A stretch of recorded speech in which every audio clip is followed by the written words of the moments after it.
Paulus merangkak meninggalkan Yerusalem, menyeberangi lautan, menjelajahi daratan, mengajarkan Yesus bangkit pada hari ketiga. Roma 14 nomor 9. Untuk itulah Yesus mati, agar ia dibangkitkan pada hari ketiga untuk menjadi Tuhan bagi orang Kristen. Jelas itu. Jadi tidak salah ketika Bible mengatakan Theos itu adalah roh, sebab setan adalah roh. Apa pembuktiannya? Lukas 24 nomor 37. Murid-murid Yesus kaget dan ketakutan, sebab mengira melihat pneuma, sebab mengira melihat Theos, yaitu adalah hantu, yang itu adalah iblis. Demikian. Ya, silakan. Di Al-Quran itu kan dikatakan bahwa jin dan setan itu kan juga muslim ya. Salah itu. Apakah ini artinya kan berarti jin dan setan bisa satu akidah dengan Bang Suma ya? Itu bertanya, itu klaim namanya itu. Kalau bertanya itu apakah? Terus silakan Bang Jemaah. Iya. Silakan. Kalau dasar Anda mengatakan seperti itu, berarti Tuhan yang Anda sembah dengan setan itu sama dong. Karena setan Ya, itu roh. tidak jadi Kristen di Sabar dong, Alkitab. sabar. Ya nggak apa-apa nggak jadi Kristen, tapi jadi Sabar Tuhan. dulu, Anda bertanya toh. Jadi Tuhan. Setan itu roh. Yang kau sembah juga roh. Berarti sembahanmu dan setan itu sama. Ayo. Para mana itu? Saya sih kalau Anda mengatakan bahwasanya setan itu ada Islam, itu nggak mungkin. Karena setan itu adalah yang membangkang perintah Tuhan.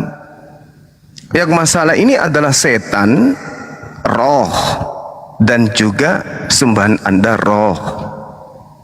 Coba saya buktikan ya, kita buktikan ya, Bung, kita buktikan. Di dalam Yohanes 4 nomor 24 di kitab saudara dikatakan bahwasanya Theos itu roh, maka sembahlah dia di dalam roh. Nah, di dalam kitab saudara di Lukas 24 di situ juga diterangkan di nomor 37 bahwasanya murid-murid Yesus dan ketakutan, murid-murid Yesus terkejut dan takut dan menyangka bahwa mereka melihat hantu. Hantu dalam bahasa Yunaninya adalah pneuma. Sedangkan Yohanes, Allah itu roh atau Theos itu roh, roh di sini juga adalah pneuma. Berarti Theos itu hantu. Tuhan Anda hantu dan setan itu juga hantu, sama-sama pneuma dalam bahasa Yunani. Dalam bahasa Yunani, hantu adalah pneuma.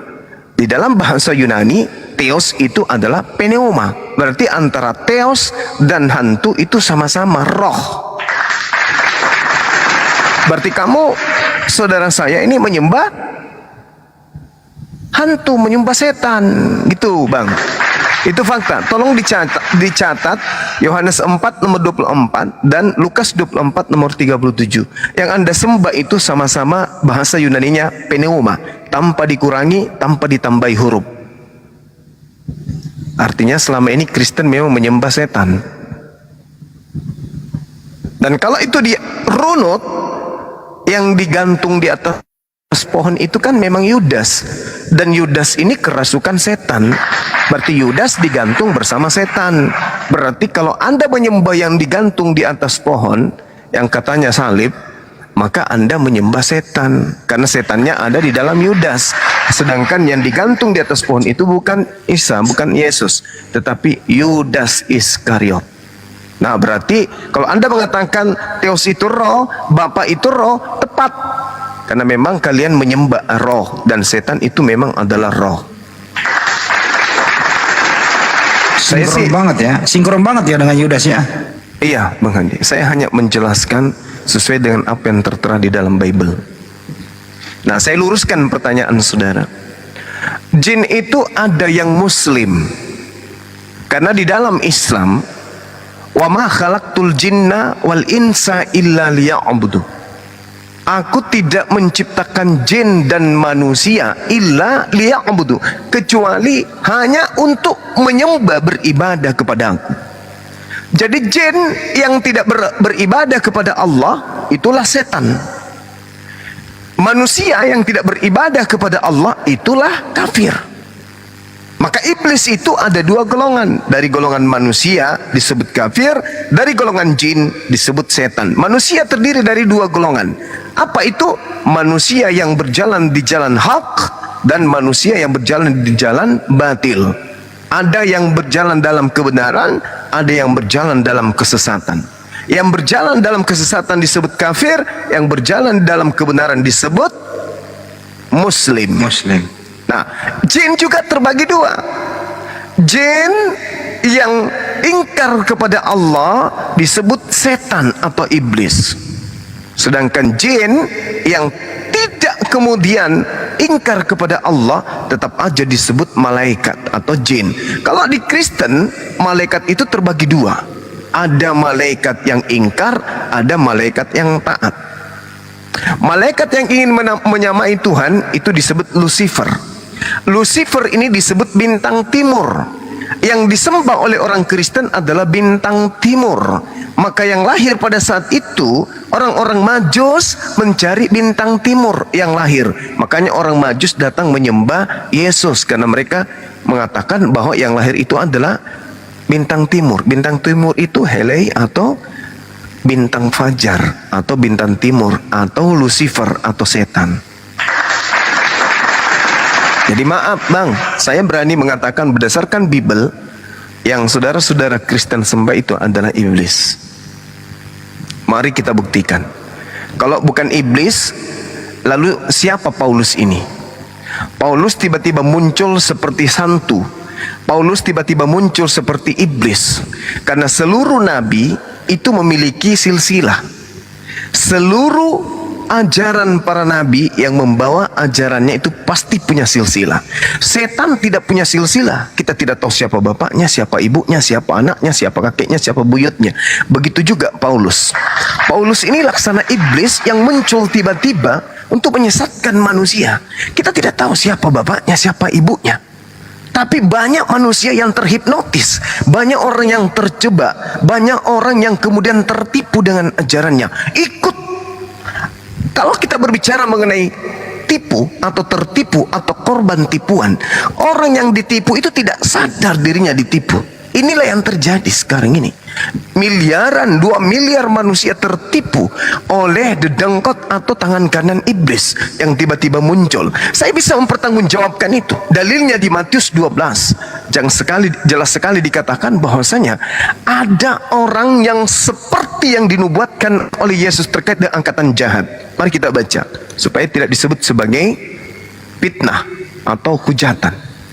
Yesus ditanya kemudian oleh angkatan jahat dan angkatan tidak setia.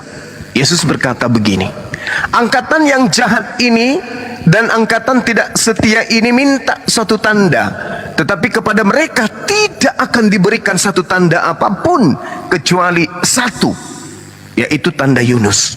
Sebab Yunus 3 hari 3 malam dalam perut ikan, demikian juga anak manusia 3 hari 3 malam di perut bumi. Artinya angkatan jahat percaya kalau ada oknum yang ada di perut bumi 3 hari 3 malam, pada hari ketiganya keluar dari perut bumi. Itu yang percaya adalah angkatan jahat. Nah, lalu bagaimana kemudian iblis bekerja? Itu tadi yang saya terangkan, Matius 12 nomor 38 sampai nomor 42.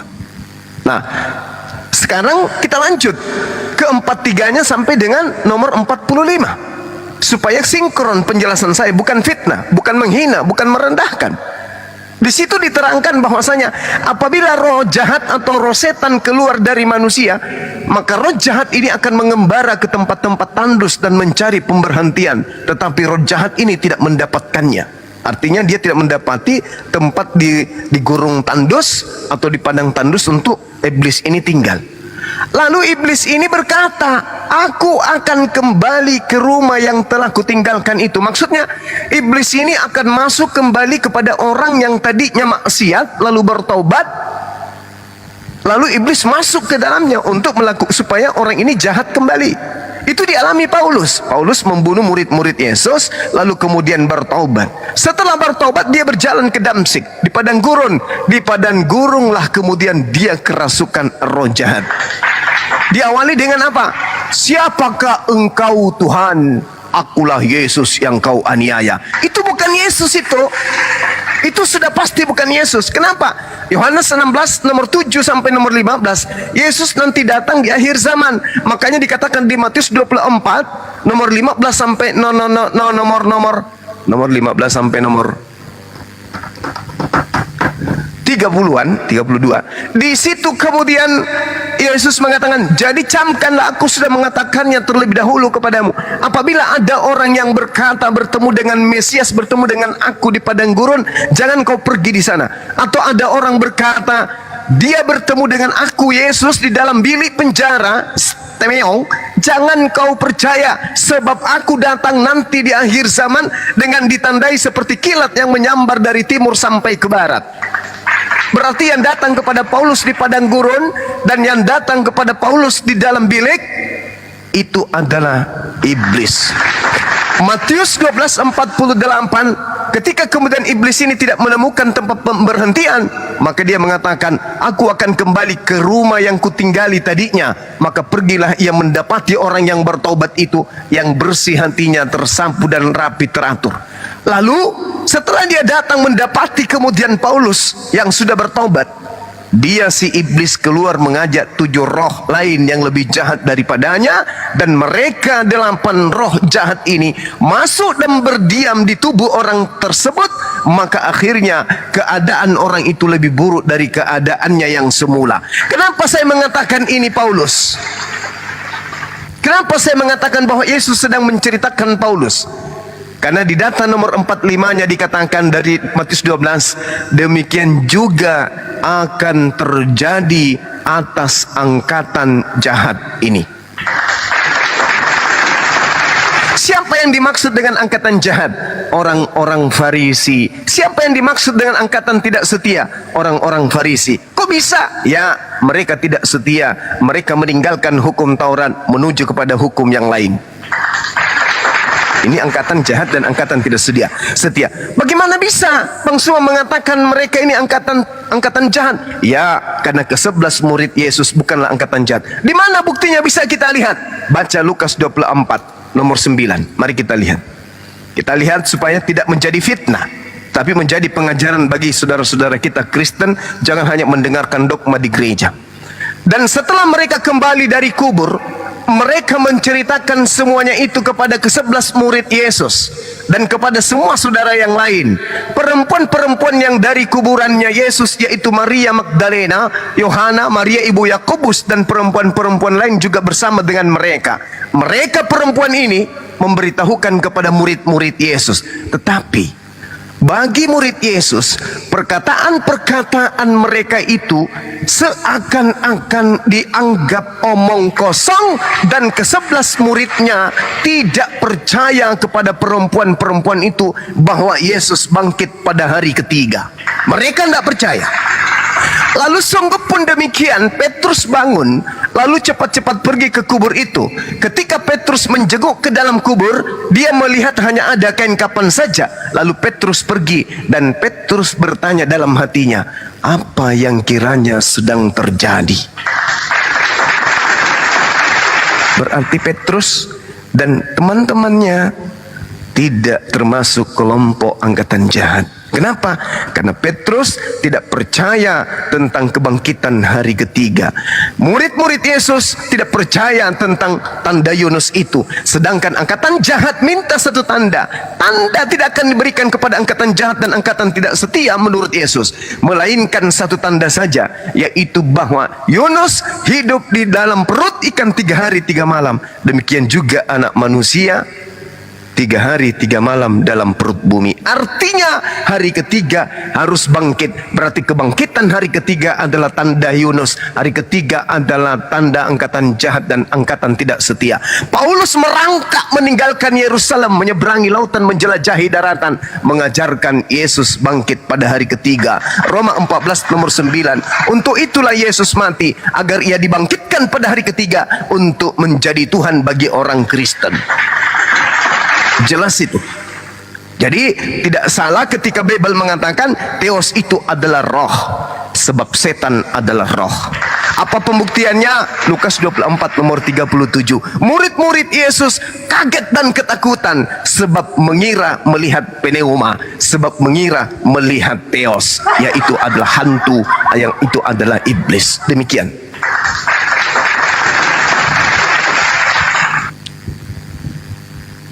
Silakan Bro Niko ditanggapi, Anda boleh juga bicara panjang kok.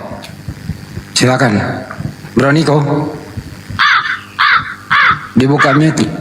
Dibuka. Ya, silakan. Oke, saya hanya singkat saja, nanti Bang Suma yang jelaskan. Bang Suma sempat menyampaikan tentang sang Rasul Paulus. Menurut saya Bang Suma ini sudah kena asap dari Olo SBT. Mengapa? Karena di surat 36 itu dikatakan di sana bahwa Rasul Paulus itu dibela oleh Allah. Jadi dikatakan di situ siapapun yang menghina, menolak pengajaran dari Rasul Paulus, maka dia kena asap, ya, asap dari Allah SBT. Jadi Bang Suma ini bisa kena asap, ya, karena Allah SBT itu sangat melindungi Rasul Paulus. Itu yang menurut saya. Nanti Bang Suma jelaskan itu. Kemudian kalau saya berpikir bahwa ada beberapa ustadz yang menganggap bahwa Yahudi itu berasal dari bahasa Quran, ya, artinya hadu. Yahudi itu hadu. Hadu itu artinya orang yang dapat petunjuk. Seperti Nasoro itu kan artinya orang yang dapat pertolongan. Jadi ada beberapa ustadz ingin jadi Yahudi, ingin jadi Nasoro. Karena apa? Karena mereka ingin dapat petunjuk, dapat pertolongan.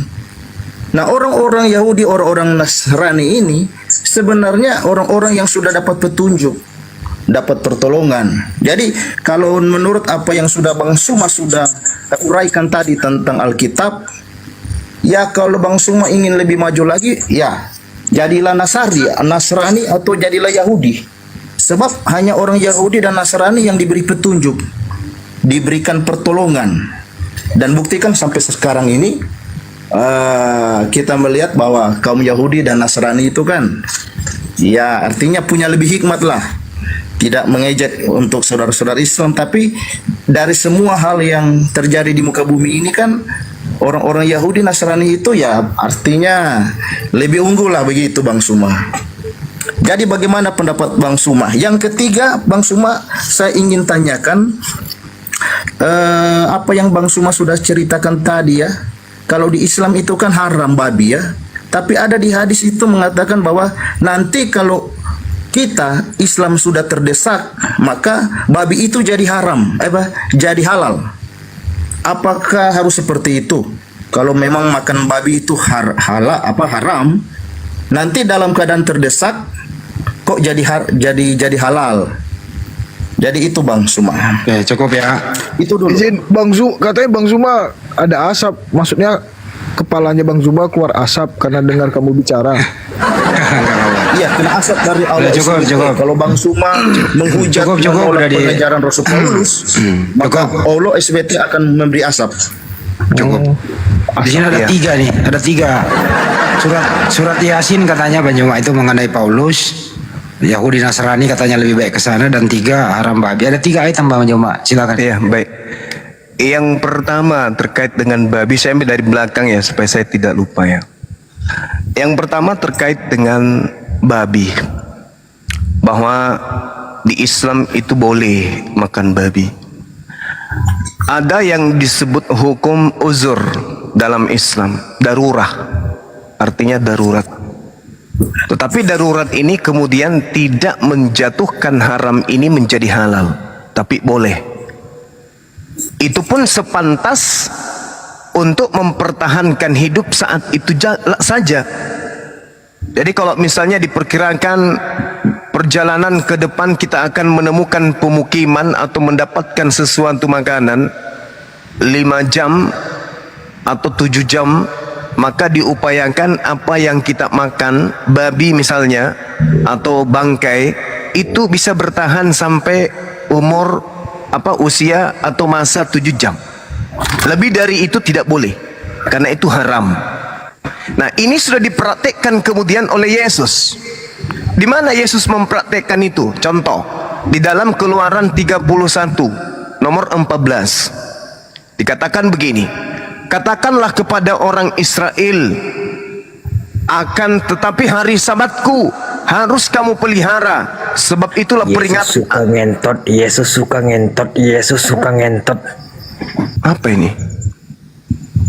Yang ngajarin Anda ngomong kayak gitu itu siapa? Siapa ini?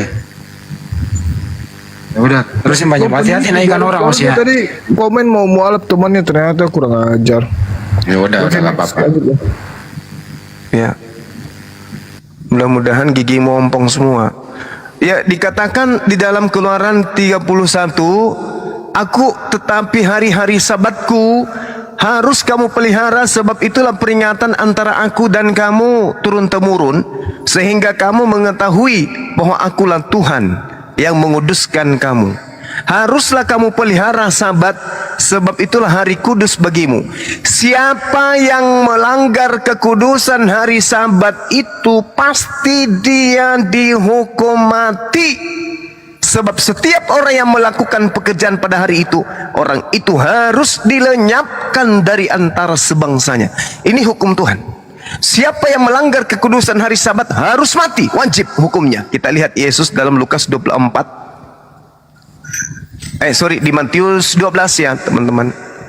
Yesus kemudian berjalan di ladang gandum karena lapar. Murid-muridnya memetik bulir gandum dan memakannya. Hari Sabtu, pada hari Sabat, Yesus berjalan di ladang gandum karena lapar. Murid-muridnya memetik bulir gandum dan memakannya. Kenapa mereka melakukan itu? Padahal itu adalah sesuatu yang haram, tidak boleh dilakukan pada hari Sabat. Wajib kemudian murid ini dibunuh. Tapi faktanya dibolehkan. Kenapa? Uzur, darurat. Kalau mereka tidak makan mati. Darurat. Itu yang pertama. Kemudian yang kedua, yang bahaya ini Kristen. Ya. Sebelum saya masuk, saya timpali Yesaya 66 nomor 12, nomor 15 sampai nomor 17. Tuhan akan datang dengan amarahnya, membawa kobaran api yang menyala-nyala untuk menghanguskan semua pemakan babi dan pemakan tikus. Semua pemakan babi akan dibakar oleh Tuhan. Itu dalam Yesaya 66. Kemudian yang kedua, apa tadi Bang Hadi yang kedua? Maaf saya lupa. Yang kedua itu adalah lebih baik menjadi Yahudi dan Nasrani aja bagi Pak. Baik. Yahudi dan Nasrani itu yang pertama orang yang mendapat petunjuk tapi melanggar, tidak melaksanakan petunjuk itu. Yang kedua, orang yang mendapat petunjuk tetapi membuat petunjuk baru. Saya ulang, Yahudi orang yang mendapat petunjuk tidak menjalankan petunjuk tersebut. Golongan kedua, orang yang mendapatkan petunjuk tapi membuat petunjuk lain. Ya, dimurkai. Dan orang yang pertama dimurkai, yang kedua itu adalah orang yang sesat. Al-Quran mengatakan begini, ketika Allah bersama dengan orang-orang Yahudi, memang dipilih mereka itu. Walaqad ahzallahu mitsaqa bani Israil wa ba'atsna minhum 12 naqiban wa qala Allahu inni ma'akum. Aku memilih 12 suku Bani Israel. Mereka adalah bangsa yang dimuliakan, bangsa manusia yang dimana Allah masih bersama dengan mereka. Allah bersama dengan mereka. Mereka adalah bangsa pilihan, betul. Tetapi mereka juga bangsa yang dikutuk. Kenapa Kenapa dikutuk? Karena mereka ingkar pada janji. Fabima naqdihim mitsaqahum la'annahum wa ja'alna qulubahum qasiyah. Tetapi karena mereka melanggar janjinya, kata Allah, maka kami melaknat mereka dan kami jadikan hati mereka keras membatu. Mereka yuharrifunal kalima an mawadi'i wa nasu hazzam mimma zukkiru bih. Mereka suka merubah firman Allah dari tempatnya dan mereka sengaja melupakan sebagian pesan yang diperingatkan kepada mereka. Itu kata Allah. Memang mereka bangsa pilihan, tapi mereka bangsa yang dilaknat. Karena mereka selalu ingkar janji, mereka gemar merubah firman Allah. Akibat dari gemarnya merubah firman Allah, muncul Bible. Hasil dari gubahan, hasil dari rubahan, hasil dari Spanyol, kitab Sparnyolong. Lalu kemudian Allah mengatakan, wa minal ladzina qalu inna nasara ahazna mitsaqahum wa nasahu hazzam mimma zukkiru bih. Dan di antara orang-orang itu ada yang mengatakan, kata Allah, kami ini orang Nasrani, kami telah mengambil perjanjian terhadap orang-orang Nasrani, tetapi orang-orang Nasrani ini, kata Allah, sengaja melupakan sebagian pesan yang telah diperingatkan kepada mereka. Sudah dipesankan Yesus itu hanya nabi, sudah dipesankan Yesus itu hanya rasul, tapi mereka sengaja melupakan itu dan melantik nabi kami itu menjadi sembahan, melupakan sebagian pesan yang diperingatkan kepada mereka. Maka apa kata Allah? Kami timbulkan permusuhan dan kebencian di antara mereka sampai hari kiamat. Dan kalau Allah akan memberitakan kepada mereka apa yang telah mereka kerjakan. Lihat dengan mata anda, Yahudi dan Nasrani, Yahudi dan Kristen tidak pernah akur. Mereka saling membenci. Bahkan orang-orang yang disebut Nasrani dalam Al-Quran, yang adalah kemudian berubah menjadi Kristen di dalam ajaran kalian, mereka antar sekte saling benci satu sama lain. Dari permukaan mereka dilihat saling senyum, tapi dalam hati mereka saling membenci. Faktanya mereka tidak ibadah dalam satu gereja, padahal mereka bersumber dari satu sumber, yaitu Nasrani, berubah kemudian menjadi Katolik, kemudian Protestan, kemudian Advent, dan macam-macam. Itu mereka saling bermusuhan dan saling membenci. Bagaimana mungkin kami umat Islam mau menjadi Yahudi? Bagaimana mungkin kami ingin menjadi Nasrani? Bagaimana mungkin? Sedangkan mereka ahli Taurat, ahli kitab itu diajak oleh Allah, ya ahlal kitab qad ja'akum rasuluna yubayyinu lakum katsiran mimma kuntum fi tukhfuna minal kitab wa ya'funa an katsir qad ja'akum minallah nurun wa kitabun mubin. Wahai ahli kitab, orang Yahudi dan Nasrani, kami telah mengutus seorang rasul kepadamu bernama Nabi Muhammad yang menjelaskan kepadamu banyak dari isi kitab yang kalian sembunyikan. Yahdi bihil lamanit tawa ridwan subulas salam. Tinggalkan itu. Karena hanya dengan Al-Quran menjadi petunjuk bagi orang-orang menuju kepada keridaan, pada keselamatan. Hanya dengan Al-Quran. Jadi bagaimana mungkin mau ke Yahudi? Bagaimana mungkin mau ke Nasrani? Yahudi dan Nasrani itu sudah lampau masanya. Sekarang masanya adalah agama Shalom, yaitu Islam, agama damai sejahtera. Masih ada satu lagi. Yang ketiga adalah Bang Jumba itu kena azab Allah karena tidak mengakui Paulus, bahkan menista Paulus sebagaimana diterangkan di surat Yasin. Katanya ada Paulus di sana. Wow. Asap bang, bukan azab, asap tadi. Iya udah. Ya sama aja. Di dalam Al-Quranul Karim itu tidak ada kemudian disebutkan nama Paulus. Itu hanya tafsir. Allah subhanahu wa ta'ala menjelaskan, bismillahirrahmanirrahim, wasawa'un alaihim a'anzartahum am lam tunzirhum la yu'minun. Dan sama saja bagi mereka apakah engkau beri peringatan atau tidak kamu beri peringatan, mereka tidak akan beriman. Innama tunziru manittaba zikra hasyar rahmana bil ghaib fabashshirhu bimaghfirati wa ajrin karim. Sesungguhnya engkau hanya memberi peringatan kepada orang-orang yang mau mengikuti peringatan dan yang takut kepada Allah yang Maha Pengasih, meskipun mereka tidak melihat Allah. Maka berilah mereka kabar gembira dengan ampunan dan pahala yang mulia. Lalu kemudian Nabi Isa diceritakan mengutus. Makanya dikatakan perumpamaan. Wadrib lahum mathalan ashabal qaryah isja'ahal mursalun.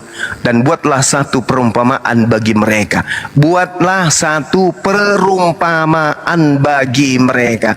Hanya umpama, hanya semisal. Yaitu penduduk suatu negeri ketika utusan-utusan datang kepada mereka. Ini hanya sebuah perumpamaan, coy. Is arsalna ilaihi musnaini fakazzabuhuma fa'azzazna bithalithin faqalu inna ilaikum mursalun. Yaitu ketika kami mengutus kepada mereka 2 orang utusan. Ini hanya perumpamaan. Lalu mereka mendustakan keduanya. Kemudian kami kuatkan dengan utusan yang ketiga. Maka ketiga utusan itu berkata, sungguh kami adalah orang-orang yang diutus kepadamu. Qalu ma antum illa basyarum mithluna wa ma anzal rahmana min syai'in antum illa takzibun. Mereka penduduk negeri itu menjawab, kamu ini hanya manusia seperti kami dan Allah Maha Pengasih tidak menurunkan suatu apapun. Kamu hanyalah pendusta belaka. Qalu rabbuna ya'lamu inna ilaikum lamursalun. Mereka berkata, utusan-utusan ini berkata, sesungguhnya Tuhan kami mengetahui sesungguhnya kami adalah utusan-utusannya kepadamu. Wa ma alaina illal balagul mubin. Dan kewajiban kami hanyalah menyampaikan perintah Allah dengan jelas. Apa perintah Allah kemudian itu dengan jelas? Mereka kemudian menjawab, orang-orang kafir, kalau inna tatayyarna bikum la illam tantahu walan lanarjumannakum la yasmannakum minna azabun alim. Mereka menjawab, sesungguhnya kami bernasib malang karena kamu. Sungguh jika kamu tidak berhenti menyeru kami, niscaya kami rajam kamu dan kamu pasti akan merasakan siksa yang pedih dari kami. Qalu ta'irukum ma'akum. Mereka kemudian utusan-utusan ini berkata, kemalangan kamu itu adalah karena kamu sendiri. Apakah karena kamu diberi peringatan? Sebenarnya kamu adalah kaum yang melampaui batas. Nah, jadi utusan ini datang kemudian mengajarkan bahwa sembahlah Allah. Wa ma liyala a'budul lati fatarani wa ilaihi turja'un. Dan tidak ada alasan bagiku untuk tidak menyembah Allah yang telah menciptakanku dan hanya kepadanya lah kamu akan dikembalikan. Apakah Bapak Paulus mengajarkan itu? Hanya menyembah kepada Allah? Saya rasa Bapak Paulus tidak mengajarkan itu. Karena ternyata orang Kristen mengaku sebagai pengikut Paulus dan faktanya mereka menyembah anak Maria. Berarti tafsiran ini itu hanya sebatas tafsiran dan itu hanya sebagai perumpamaan saja, di mana Allah mengutus beberapa nabi dan rasul kepada Bani Israel. Bisa jadi yang dimaksud di situ Nabi Musa, bisa jadi yang dimaksud itu Nabi Daud, bisa jadi yang dimaksud itu adalah Nabi Isa alaihissalam. Bisa jadi 3 utusan ini diutus kepada mereka yang menyuruh untuk menyembah hanya kepada Allah. Itu hanya tafsiran dan itu hanya perumpamaan, tidak bisa dijadikan sebagai hujjah. Apalagi ya penafsir itu sendiri mengatakan bahwa Paulus itu adalah pendurhaka dan hanya dianggap binatang yang dibakar di dalam api neraka. Tak ada kebenaran yang bisa didatangkan oleh Paulus versi Kristen. Dan kalaupun itu dipaksakan bahwa itu adalah Paulus, berarti Paulus yang dimaksud Al-Quran itu adalah Paulus yang menyembah kepada Allah dan mendudukkan Nabi Isa sebagai Rasulullah. Selesai. Demikian. Mantap dijawab ketiga item itu ya. Bang Niko ini mau mengkanter ini atau mau ngambil topik baru lagi? Silakan.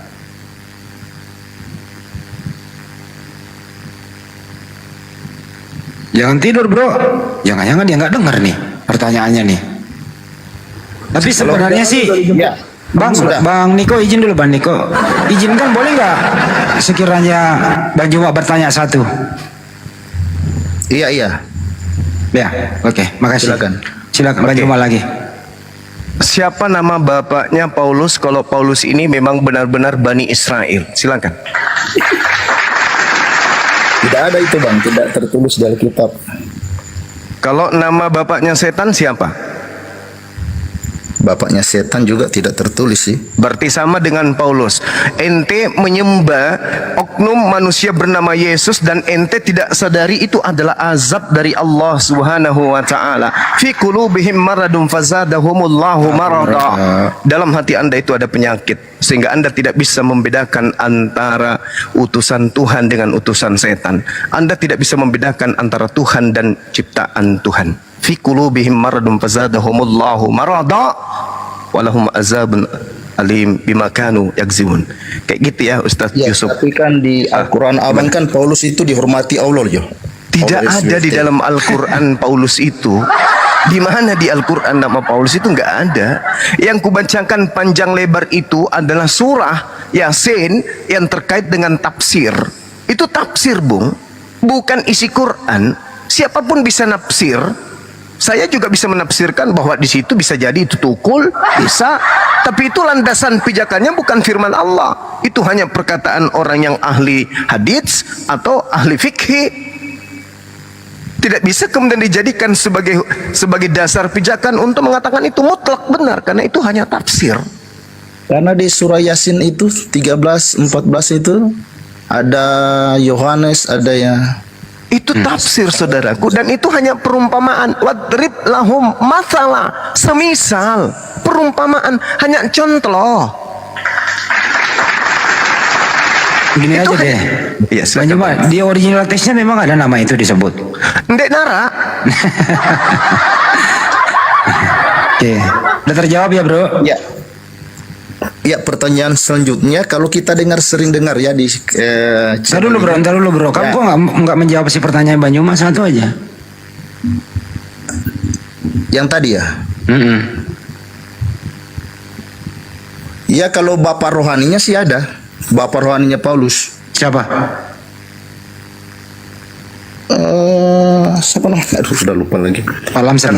Kandoleng.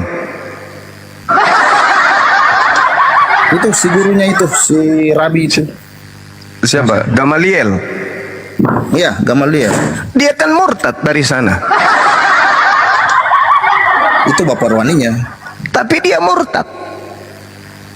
Dia meninggalkan ajaran Gamaliel dan mengatakan ajaran Gamaliel itu adalah kotoran. Bukan dia murtad, pun dia kan bertobat itu. Dia murtad, makanya dia menjadikan dirinya sebagai pengajar terhadap orang-orang non-Yahudi. Ibrani 6 nomor 1, mari kita meninggalkan hukum Taurat menuju kepada hukum baru. Galatia 1 16 17, aku diutus kepada orang-orang yang tidak bersunat.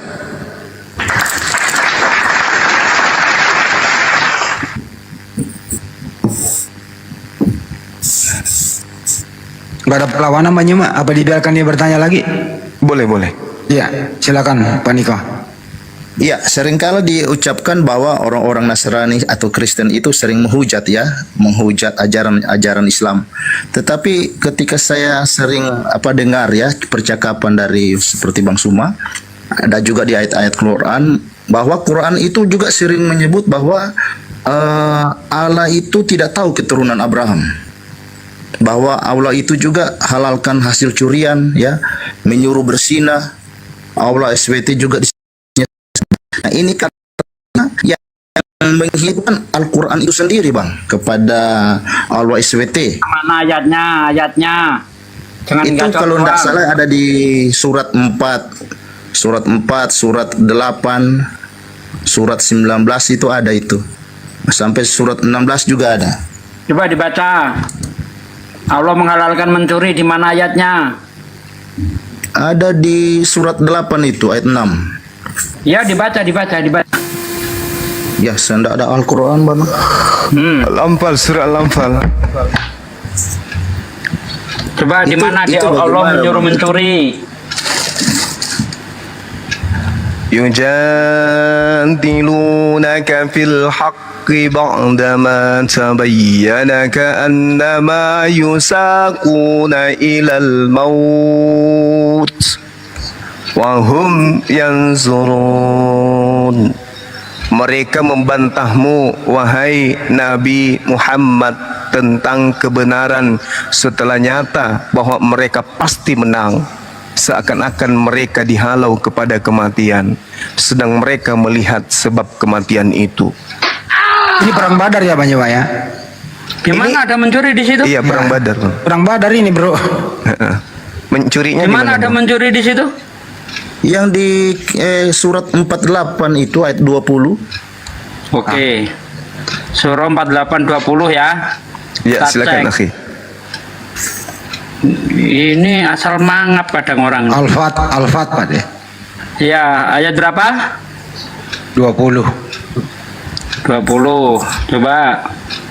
Allah menjanjikan kepadamu harta rampasan perang yang banyak yang dapat kamu ambil, maka dia segerakan harta rampasan perang ini untukmu, dan dia menahan tangan manusia dari membinasakanmu agar kamu mensyukurinya dan agar menjadi bukti bagi orang-orang mukmin. Ini rampasan perang, kok dibilang mencuri? Ini sama seperti yang tertulis di dalam kitab Bilangan 31 ayat 17 sampai 40. Bahkan di situ Tuhanmu minta jatah cewek 32 orang. Baca baik-baik. Tetap Ini nggak perawan. ada kata mencuri itu. Jadi next bro, kalau mau bertanya itu lebih bertanya, jangan berstatement, nggak enak didengar gitu. Iya. Kalau mau menuduh itu ayatnya tepat. Contoh saya mengatakan Tuhan Kristen tuh kayak sutradara film porno. Mana ayatnya? 2 Samuel 12 ayat 11 12. Beginilah firman Tuhan, bahwasanya malapetaka akan aku timpakan ke atasmu yang datang dari kaum keluargamu sendiri. Aku akan mengambil istri-istrimu di depan matamu dan memberikan kepada orang lain. Orang itu akan bersetubuh dengan istri-istrimu di siang hari. Sebab engkau melakukan secara tersembunyi, tapi aku akan melakukan hal itu secara terang-terangan di depan seluruh mata orang Israel. Ini Tuhan apa sutradara film porno? Kau akan mengadakan adegan seks di tempat umum?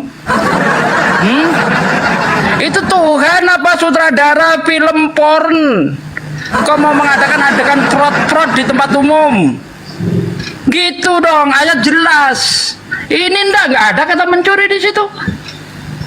Itu rampasan perang. Memang di dalam perang itu dibolehkan mengambil rampasan perang.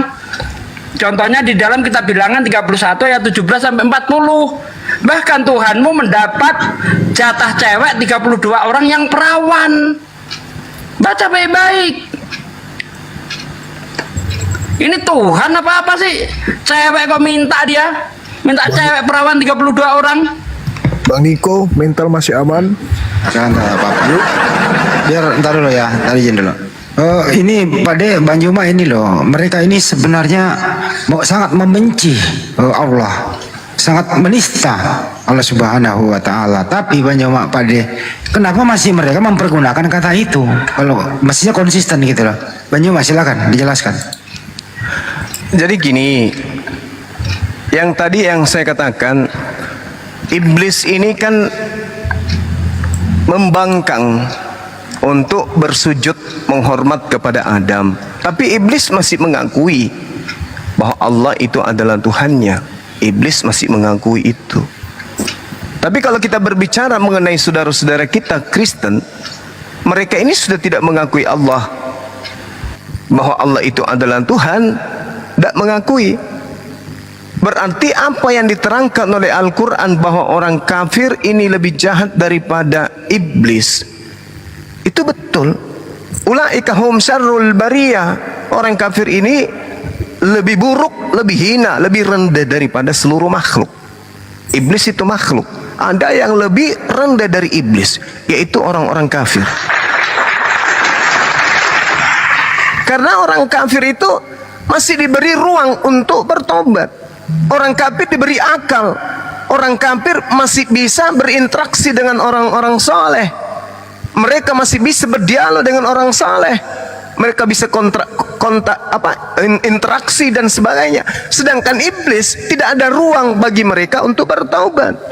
Orang-orang kafir bisa, tapi mereka tidak bertaubat. Mereka malah semakin jadi-jadi keburukannya dan keingkarannya kepada Allah.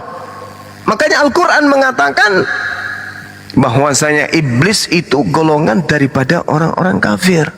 Illa iblis istakbara wa kana minal kafirin. Iblis selesai tugasnya untuk menyesatkan, dan iblis setelah itu menggunakan orang-orang kafir untuk menyesatkan. Wa ikhwanuhum yamuddunahum fil ghayyi tsumma la yuqsirun. Iblisnya istirahat, lalu kemudian dilanjutkan oleh orang kafir. Tugas iblis itu untuk menggiring manusia kepada neraka. Ini yang mereka sedang lakukan sekarang. Wa kana al-kafiru ala rabbihi zahira. Adalah orang kafir itu adalah penolong-penolong setan. Jadi setan ini masih ditolong lagi. Yang menolong adalah kafir, yang ditolong adalah setan. Setan menginginkan kemudian masuk ke neraka dengan mengajak semua keturunan Adam, dan yang melakukan pertolongan atau yang membantu setan menjalankan misi itu adalah orang-orang kafir. Wa kana kafiru ala rabbihi zahira. Orang-orang kafir adalah pembantu-pembantu setan di dalam menyesatkan manusia. Setan tidak sanggup sendiri, maka dia butuh saudara. Saudaranya adalah orang kafir. Makanya kalau kita mengajak orang masuk Islam, kita ajak mereka bersusah-susah. Nanti ente masuk Islam susah, tidur susah, makan susah. Kenapa? Ada sholat, ada puasa, ada zakat, ada sedekah, dan bla bla bla bla bla. Mereka kita ajak susah. Sedangkan kalau iblis itu selalu mengajak yang enak-enak. Udahlah, makan aja lah itu. Enggak kok, malah kalau kau makan umurmu sangat panjang, engkau tidak akan mati. Apa yang diharamkan oleh Allah jadi halal. Tidak ada yang haram bagiku, tidak ada, semua boleh. Iblis itu begitu. Nggak usah ibadah. Galatia 5 nomor 2. Tidak ada lagi ibadah-ibadah, nggak ada lagi menyembah Tuhan, nggak ada lagi menyembah Tuhan. 1 Yohanes 2 nomor 1. Apabila kamu berdosa, enggak usah khawatir. Ada Yesus sebagai pendamai dosa kita. Jangan khawatir. Roma 10 nomor 9. Barang siapa yang berkata dengan mulutnya bahwa Yesus itu Tuhan, maka dia akan diselamatkan. Udah, bilang aja Yesus itu adalah Tuhan. Selesai perkara, Anda akan diselamatkan. Iblis itu selalu menjanjikan yang enak. Enggak pernah itu iblis menjanjikan yang berat-berat, enggak. Iblis itu, lo menyembah Yesus, besok hari kau mati, enggak ada kuburan, langsung ke surga. Enggak ada. Kamu itu tidak ada. Kamu itu anak-anak Tuhan. Enggak mungkin kalian itu masuk neraka. Beda dengan Islam. Mereka itu masih hamba Tuhan. Kalian itu anak Tuhan. Antara hamba Tuhan dengan anak Tuhan itu beda. Itu iblis. Cara kerjanya iblis itu kayak gitu. Makanya ente cuman ongkang-ongkang kaki sekali seminggu, pergi disko di gereja, kamu akan diselamatkan. Nggak disko pun nggak apa-apa. Jangan kau lihat mereka itu, coba lihat. Subuh mereka ke masjid, sore mereka ke masjid, siang-siang ke masjid, sore-sore ke masjid, maghrib ke masjid, malam ke masjid, subuh ke masjid. Ngapain kayak gitu? Kalau kalian ikut enak, sekali aja seminggu cuman mosek ketak tubung, kiri kanan, mundur belakang, salto ke belakang, salto ke depan, itu aja terus kerjamu. Mati pun kalian sudah dihias pengantin. Kenapa? Yesus mempelai pria, kalian mempelai wanita. Ke surga kawin sama Tuhan. Itu setan, cara kerjanya itu kayak gitu. Makanya mereka mengambil kata Allah bukan untuk menyembah Allah, tapi untuk menghina Allah. Makanya dalam kitab mereka, coba perhatikan, tidak ada Allah selain Tuhan. Itu penghinaan itu. Tidak ada Allah selain Tuhan. Itu bertaburan di dalam kitab mereka. Baca Markus 1 nomor 1. Apa yang dikatakan? Inilah Yesus Kristus, anak Allah. Anak Allah katanya. Padahal Yesus sendiri mengaku sebagai anak manusia. Yesus mengaku sebagai anak manusia. Bible, ajaran Kristen, Yesus itu anak Allah. Kenapa disebut anak Allah? Karena mereka menyembunyikan identitas hasil curian dari Al-Quran. Apa itu? Allah. Jadi gitu Bang Handi. Mereka mengambil kata Allah itu hanya untuk dipakai untuk menghina Islam, menghina Allah, menghina agama para nabi. Bukan tujuannya untuk baik-baik, tidak. Itu tujuannya untuk menghina Allah. Demikian. Bukan ini kerjaan, sebentar tikungan, saya moderator hargai dulu. Bentar, bukan ini kerjaan iblis yang nyata, apa coba? Al-Quran mengatakan minal jinnati wan nas. dari golongan jin dan manusia. Jadi pembisik menuju kepada kejahatan itu dua golongan. Ada golongan jin, ada golongan manusia.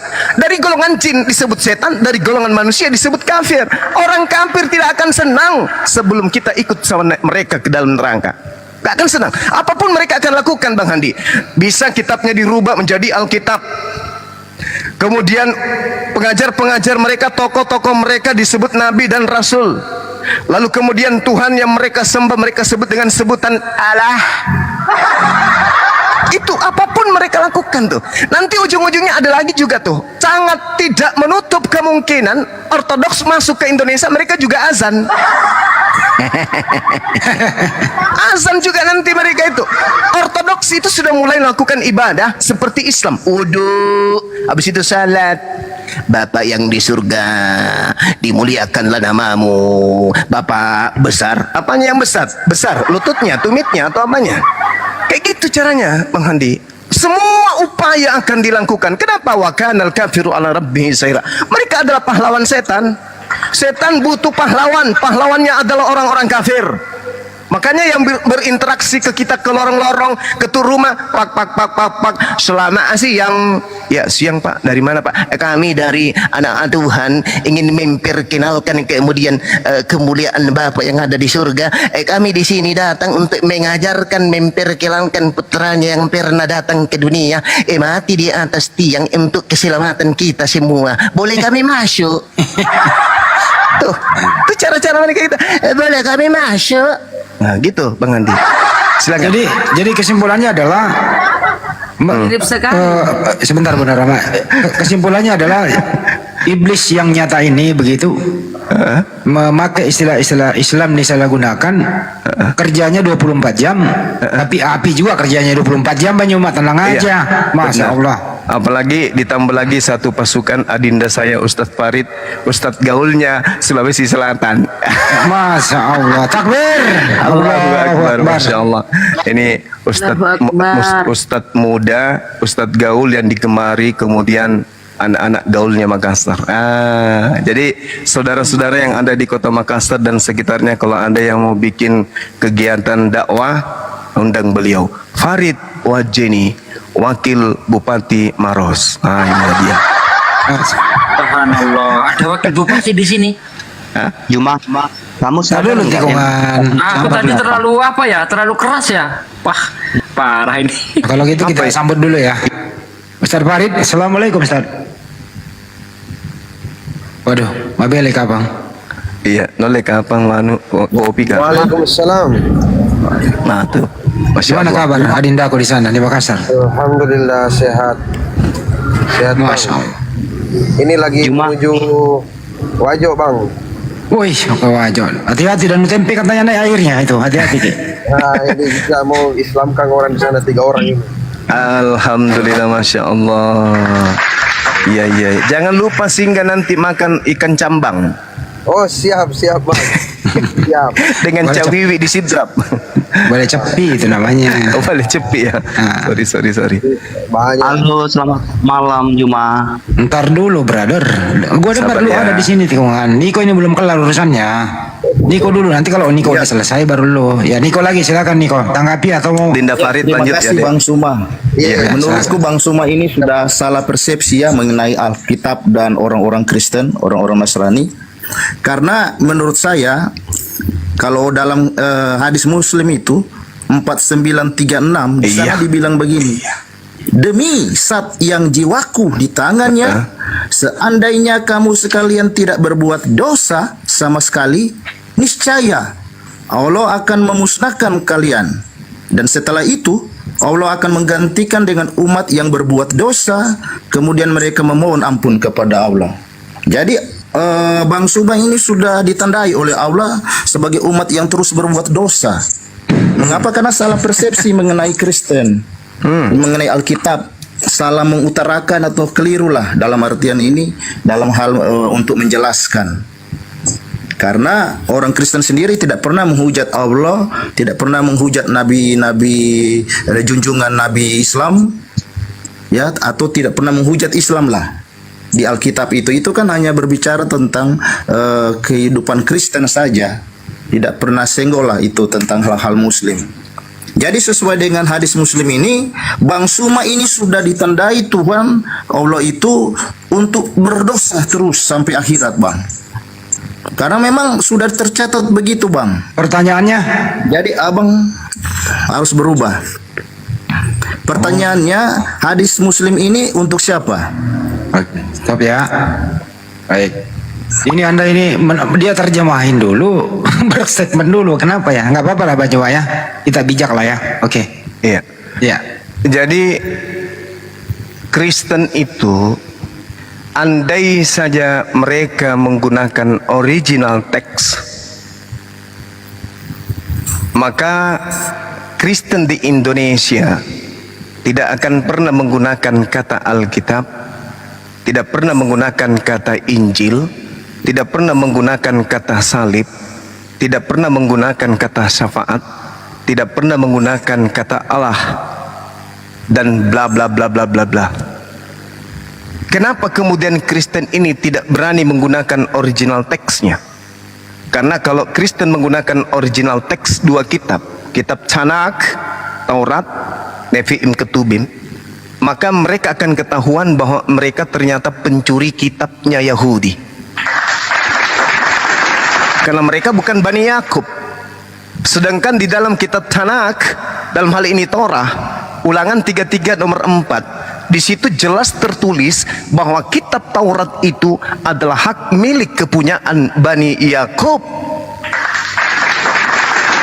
Mazmur 147 nomor 19 sampai nomor 20. Firman Tuhan diberikan kepada Yakub dan aturan-aturannya diberikan kepada Bani Israel dan tidak berlaku dan tidak diberikan kepada bangsa lain. Ditanya apa, jawabannya apa. Sabar. Inilah rumah.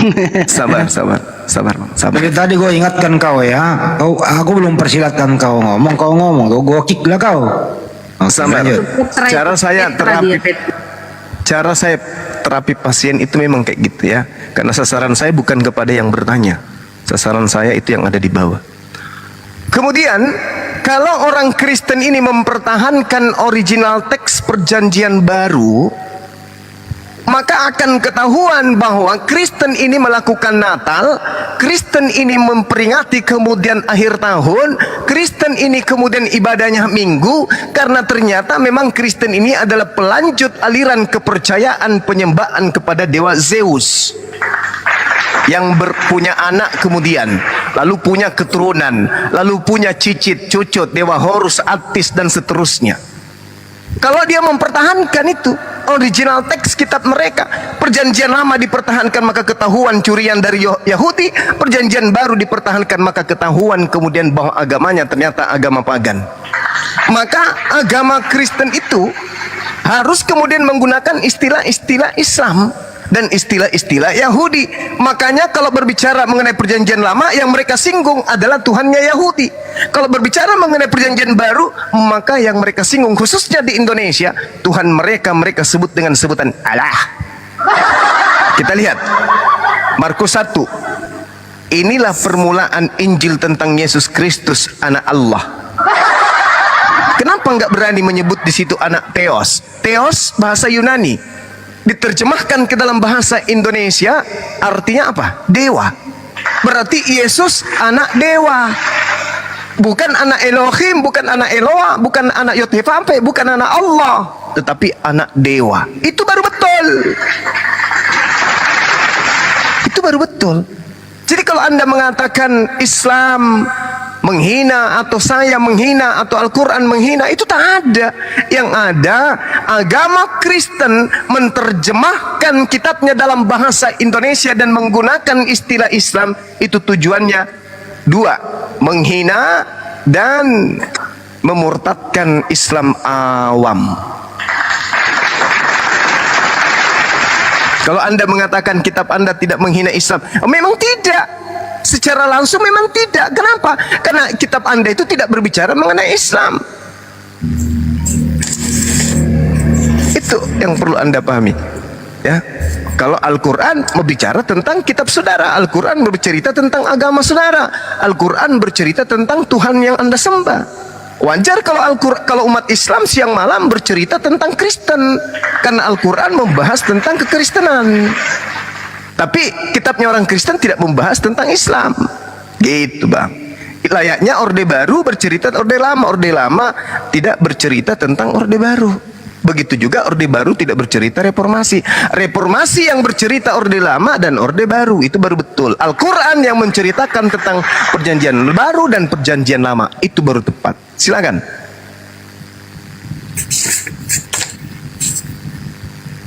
Silakan Bro Niko. Iya.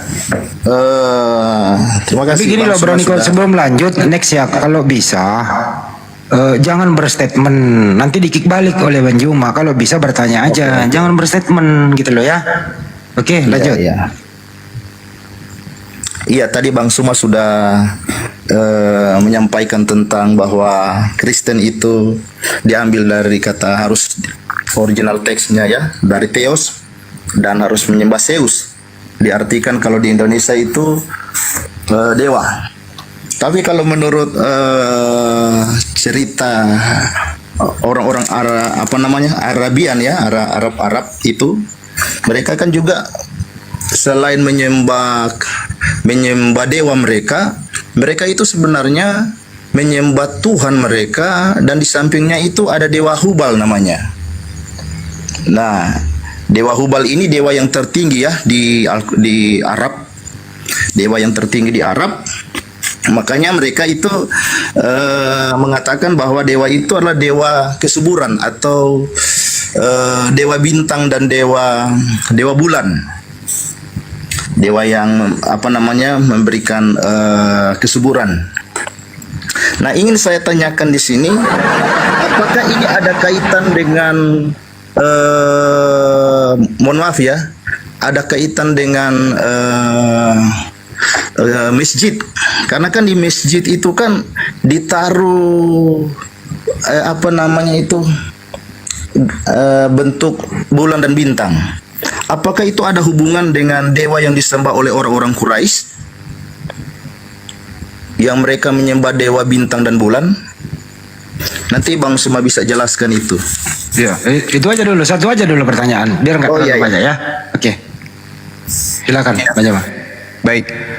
Jadi kalau berbicara mengenai kata Allah, sebelum baginda Rasulullah Muhammad sallallahu alaihi wasallam memperkenalkan Allah, orang-orang Quraisy yang konon keturunan dari anak kedua Nabi Abraham alaihi salam, Kedar, yang diterangkan dalam Bible, itu mereka sudah diperkenalkan oleh nenek moyang mereka, Nabi Abraham, Nabi Ismail. Mereka sudah diajarkan bahwa Tuhan itu namanya Allah. Nah, makanya di Al-Quran ketika ditanya oleh mereka, ditanya oleh orang-orang yang ada pada masa itu, baik itu Rasulullah bertanya kepada mereka tentang sembahan mereka, Allah sudah menceritakan dalam Al-Quran. Dalam surah As-Zumar ayat 3, di situ sudah diterangkan dengan sangat jelas. Ala lillahid dinul khalis walladzina takhazu min zun awliya ma na'buduhum illa liyukarribu.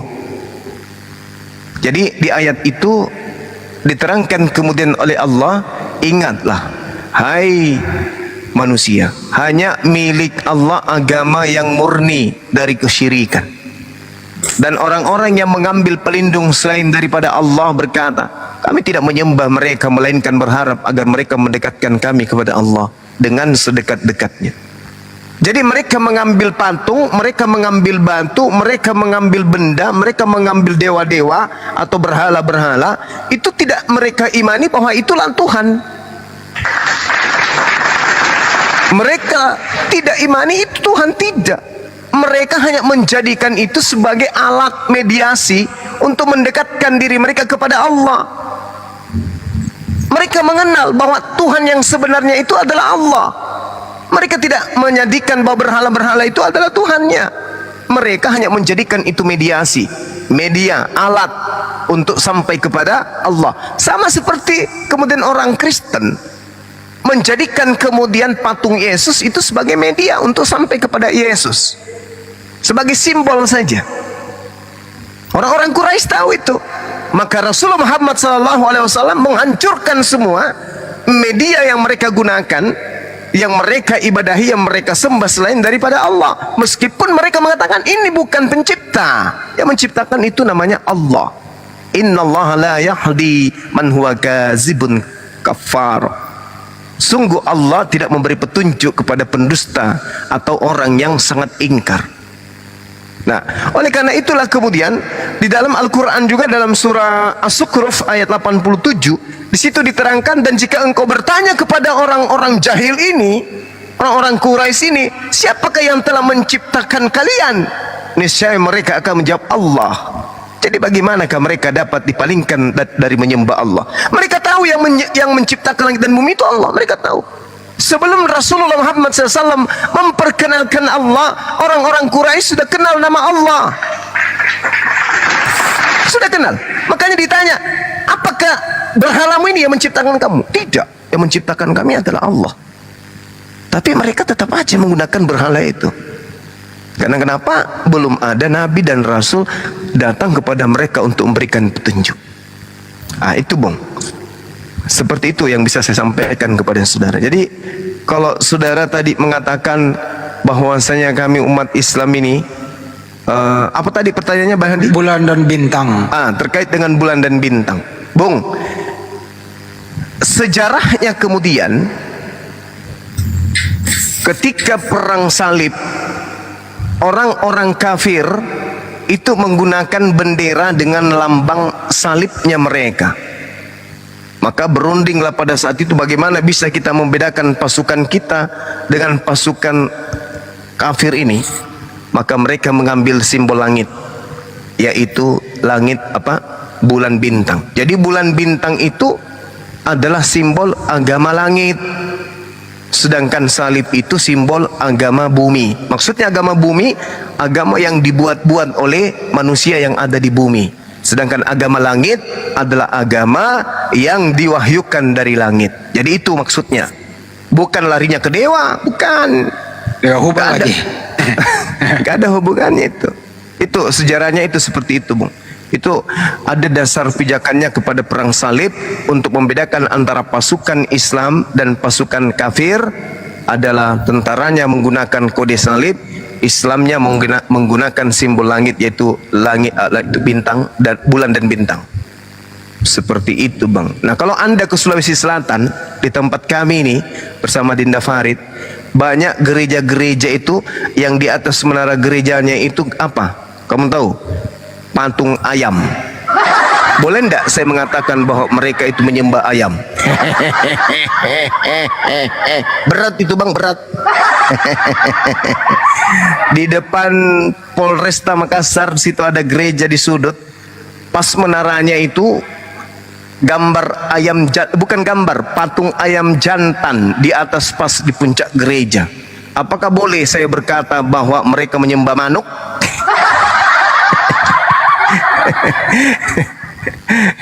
Atau ada gereja, banyak gereja yang di menara gerejanya itu lambang silang, kayu silang. Ya, apakah boleh saya mengatakan bahwa mereka menyembah kayu silang? Jadi sangat awam ketika kemudian hanya lambang langit ya benda-benda langit itu dianggap sebagai sembahan kami. Karena coba Anda buka sekarang juga, kalau Anda punya Bible, buka Kejadian 17 nomor 7. Di situ Allah kemudian bersumpah dan mengangkat perjanjian kekal. Wahai Abraham, aku akan menjadi Tuhanmu, menjadi sembahanmu, sembahan anak-anakmu, sembahan cucu-cucumu, keturunanmu secara turun-temurun. Aku akan menjadi Tuhanmu untuk selama-lamanya. Jadi tak ada yang bisa merubah, tak ada yang bisa menyisipkan masuk Tuhan baru ke dalam ajaran keturunan Abraham alaihissalam. Baik dari Nabi Ismail sampai ke keturunannya Nabi Muhammad, maupun Nabi Ishak sampai kepada Nabi Isa alaihissalam, tak boleh ada yang memasukkan sembahan baru berupa manusiakah, berupa kayukah, berupa pohon atau berupa ayam. Tak boleh. Jadi Kristen, makanya di Yahudi Kristen itu bidat, agama kufur, agama kafir. Bahkan Paulus mengatakan Kristen itu kafir. Di mana tertulis? Galatia 2 nomor 14. Orang yang hidup tidak bersunat adalah orang yang hidup secara kafir. Berarti Paulus dengan sengaja mengatakan Kristen itu kafir karena Kristen itu adalah orang-orang yang hidup tanpa bersunat. Demikian. Ini mungkin Gurunda. Ini Iya. mungkin ya Gurunda. Itu ya Ayam. itu kusanga aku ya tok manuk londong sangan na to manuk londong. Yang kena sange deeng kode bintang salib bintang dan bulan nasanga menyembah bintang dan bulan berarti aki anu susi teh manuk berarti menyembah manuk kukuruyu Tuhan berbunyi di pagi hari. Itu bahaya itu nggak boleh. Budaya Toraya ini. Tidak boleh kita mengatakan itu simbolnya lantas itu yang disembah. Bahaya teman-teman kita kesinggung nanti kalau kita bilang mereka nyembah ayam. Itu hanya simbol membedakan bahwa itu simbol Islam. Ya, itu simbol pembeda. Ada satu lagi tadi Bang Juba, itu yang ini Dewa Hubal tadi. Dewa Hubal. Iya, Dewa Hubal itu adalah memang waktu itu kalau nggak salah ya masyarakat Ya, itu masyarakat silakan, Makkah itu. silakan. Iya. Silakan. Pada zaman jahiliyah Hubal adalah salah satu dewa yang dihormati oleh penduduk Arab, Bani Quraisy, termasuk betul. Bani Quraisy sebelum Iya. agama Islam diperkenalkan. Itu lanjut Bang Jawa. Ya, udah selesai. Ya betul. Ya itu. Iya, mungkin ada tambahan dari Ustadz kita, Dinda Ustadz kita, kalau misalnya ada yang ingin disampaikan terkait dengan apa yang saya uraikan, mungkin ada yang keliru, yang perlu diperbaiki, silakan Dinda. Tapi kalau masih ada Dewa Hubal di Makkah sekarang ini saya bayarin 10 triliun.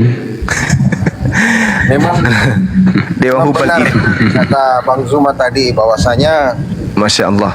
Ya, setan ya. itu butuh bantuan dari orang kafir. Inna syaitana lil insani adu mubin. Setan itu adalah musuh yang nyata bagi kita. Memang dia pekerjaannya itu untuk menarik manusia supaya manusia itu jatuh ke lembah mereka yang sama.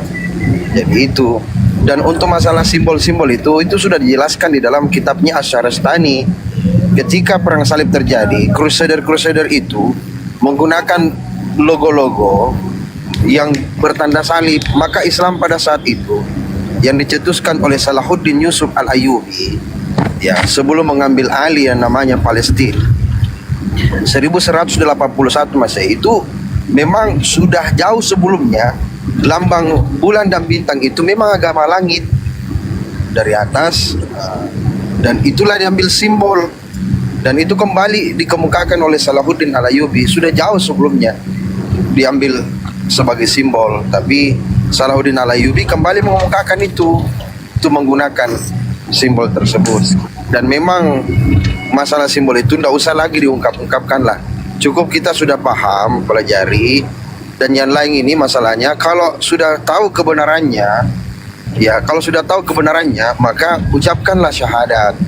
Itu kenapa? Karena semakin lama kau berpikir maka kan semakin berkarat kau punya pemikiran itu. Semakin lento ulumu. Ya, daripada kau selalu berpikir Zeus, kakek merah saja itu sudah dilarang. Apalagi Zeus itu, ini wajah-wajah tukap itu tahu sekalian seperti itu ya. Tidak usah diteruskan seperti itu. Bertahan kepada kebodohan itu salah. Bagaimana kita ini bisa saling membenarkan, meluruskan. Kalau sudah tahu kebenarannya ya sudah. Kan memang itu sudah dicatatkan walan tarda angkal yahudu walan nasara hatta tattabi'a millatahum. Dan mereka itu tidak akan pernah senang selama kita ini tidak mengikut dengan ajarannya. Sedangkan ajarannya kan itu apa Spanyol ya, apalagi dan Sparnyolong dan lain sebagainya. Ini sudah jelas dijelaskan seperti inilah seperti itu. Sudah banyak di kitab-kitab, andaikan masih original itu kan sudah jelas sekali bahwa akan ada nabi yang terakhir yaitu Ismu Ahmad. Itu sudah dijelaskan, tapi ya namanya Spanyol ya. Sparnyolong untuk mempertahankan, menjual kata-kata untuk menjanjikan orang surga supaya dia bisa kaya, itu tidak boleh. Bahkan dia bilang Ustadz juga seperti itu. Saya ini bukan mau cari hidup dari dakwah, saya ini mau menghidupkan dakwah. Kita ini developer sama dengan Bang Zuma.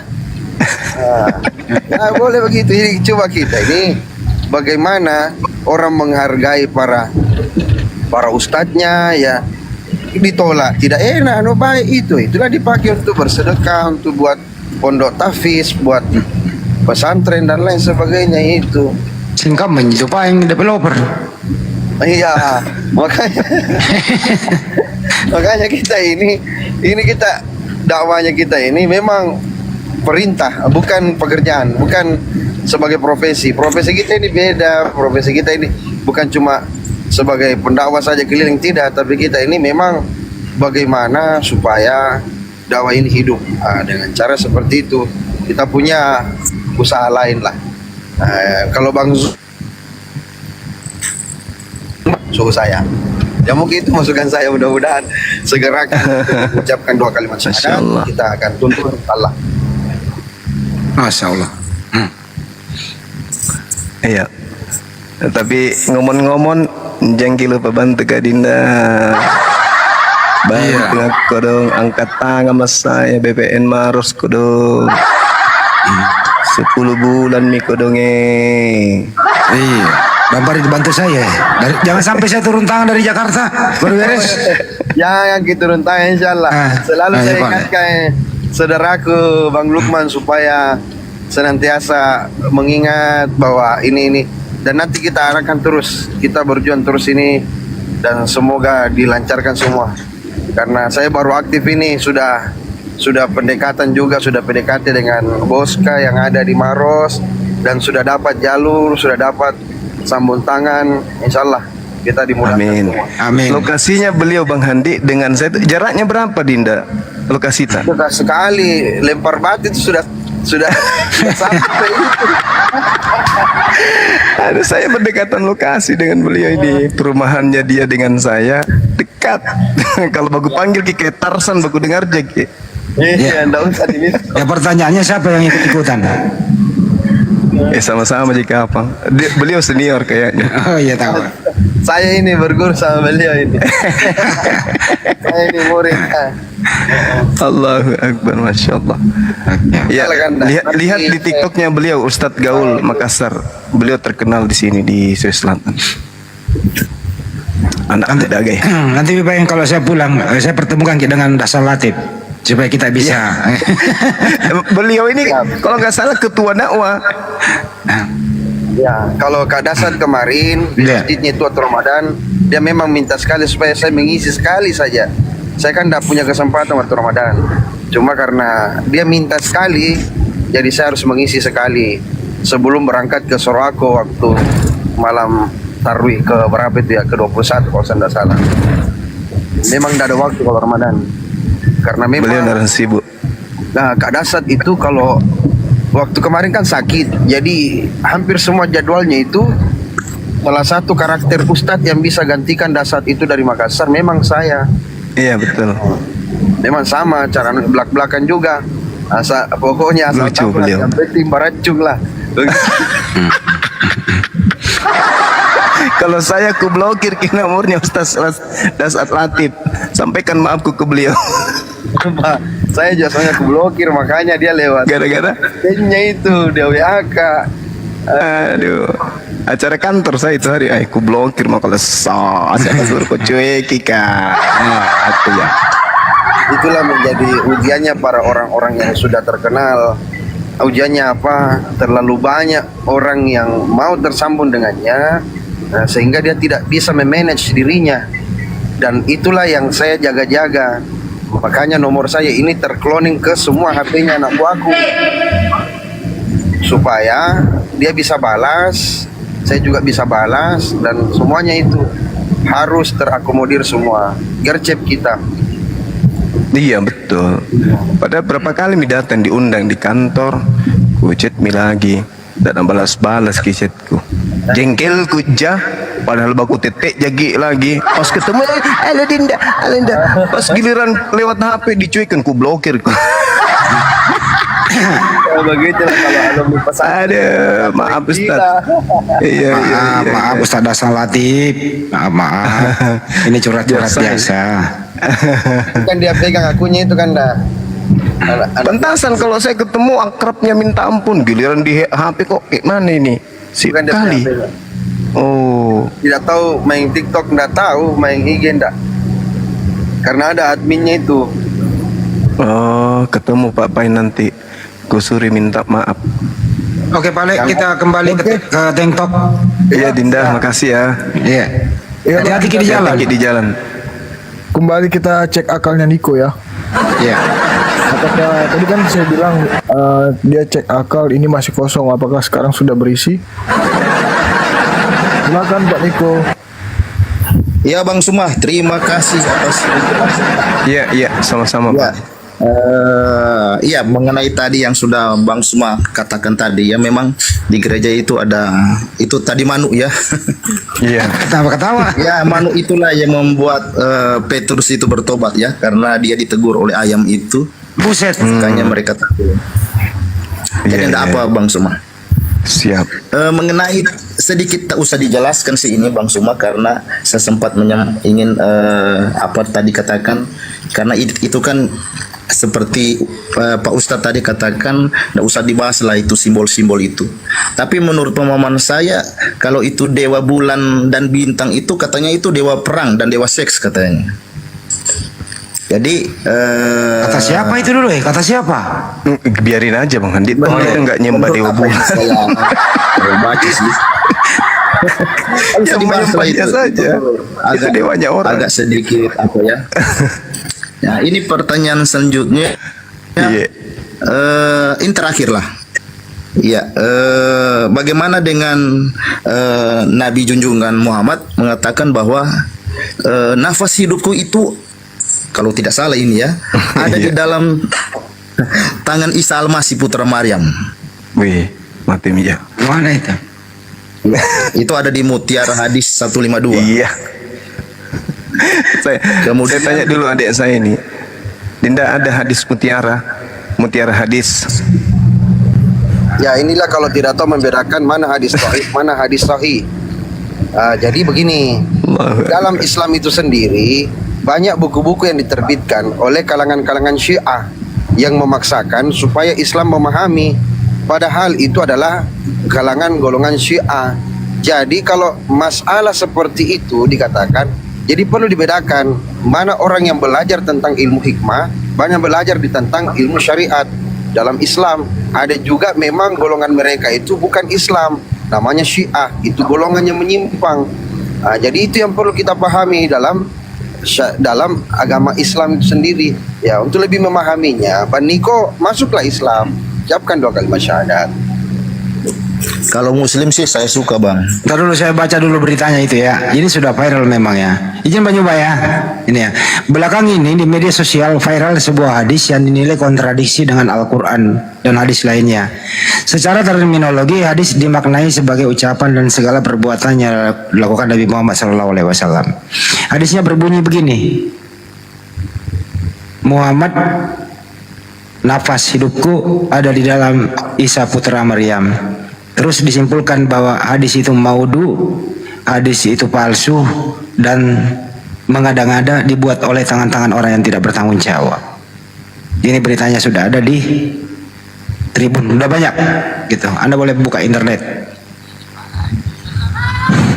Itu penjelasannya. Kenapa ya Banjo orang suka bikin-bikin hadis ya? Saya juga nanti bikin ya hadis riwayat Sulkifli Abbas.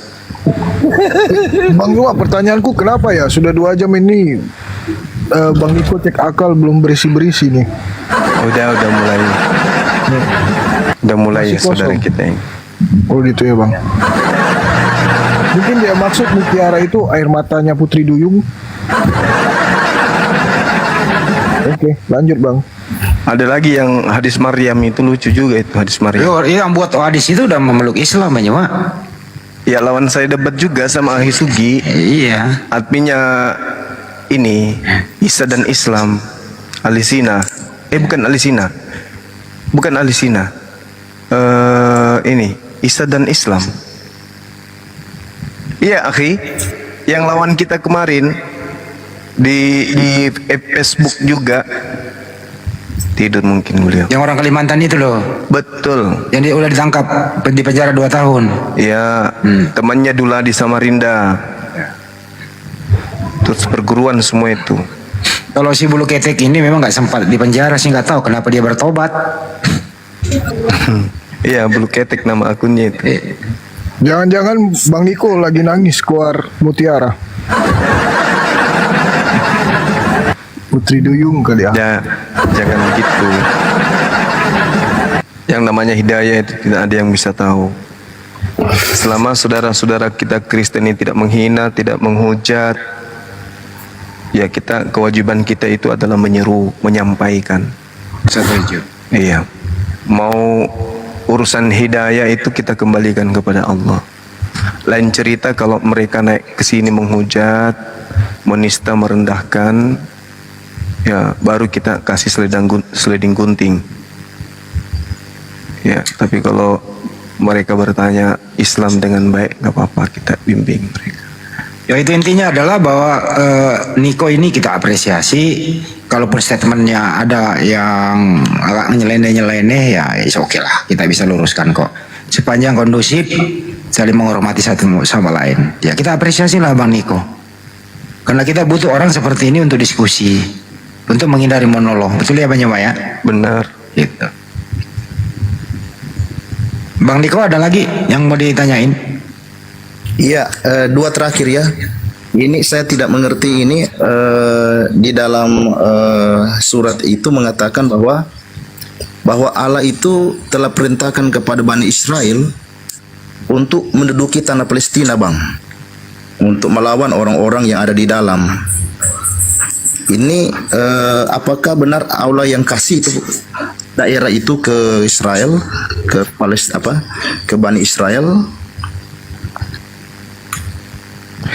Silakan Yang kedua, Dinda Farid. Yang kedua ada juga Malam ini kerjaan antum berat. Sohi ini apa tidak ini? Satu-satu Bahwa dulu. Yahudi dan Nasrani. Satu-satu. Oh iya ya. Ya. Biar enggak numpuk ya. Baik, yang diperintahkan itu adalah orang Bani Israel yang bukan orang munafik. Tapi apa kata Bani Israel pada saat itu? Kamulah dulu Musa masuk ke sana untuk mengalahkannya. Ya, untuk melawannya. Bukankah Ajak itu Tuhanmu. kalimat orang munafik bersama dengan Tuhanmu? Jadi bayangkan Pak, saking membangkangnya orang-orang munafik ini di kalangan Bani Israel, dia suruh si Musa, Nabi Musa ini untuk dengan Tuhannya untuk mengalahkan orang yang ada di dalam Palestina pada saat itu. Nah itu, jadi bukan orang beriman yang dimaksud di situ, bukan orang beriman yang ada di tengah-tengah Bani Israel yang masuk, yang dimaksudkan itu adalah orang-orang beriman, bukan orang munafik. Orang tadi di sana yang bersembunyi di bawah perlindungan kubah besi itu, bukan yang hanya membunuh anak kecil, bukan yang hanya membunuh ibu-ibu hamil, bukan orang-orang yang baik dia bunuh, bukan. Tapi mereka itu yang dijanjikan adalah orang-orang beriman dari Bani Israel, bukan orang-orang munafik seperti mereka sekarang yang ada di sana. Brother. Kalau mau disanggang silakan, kalau mau pertanyaan kedua ya silakan. Iya. Yang kedua Bang, tolong jelaskan kalau bahwa orang-orang Yahudi dan Nasrani ini kayaknya dipakai oleh Tuhan untuk menanggung dosa dari umat Islam. Apakah ini ajaran penebusan dosa dari Islam atau bagaimana caranya?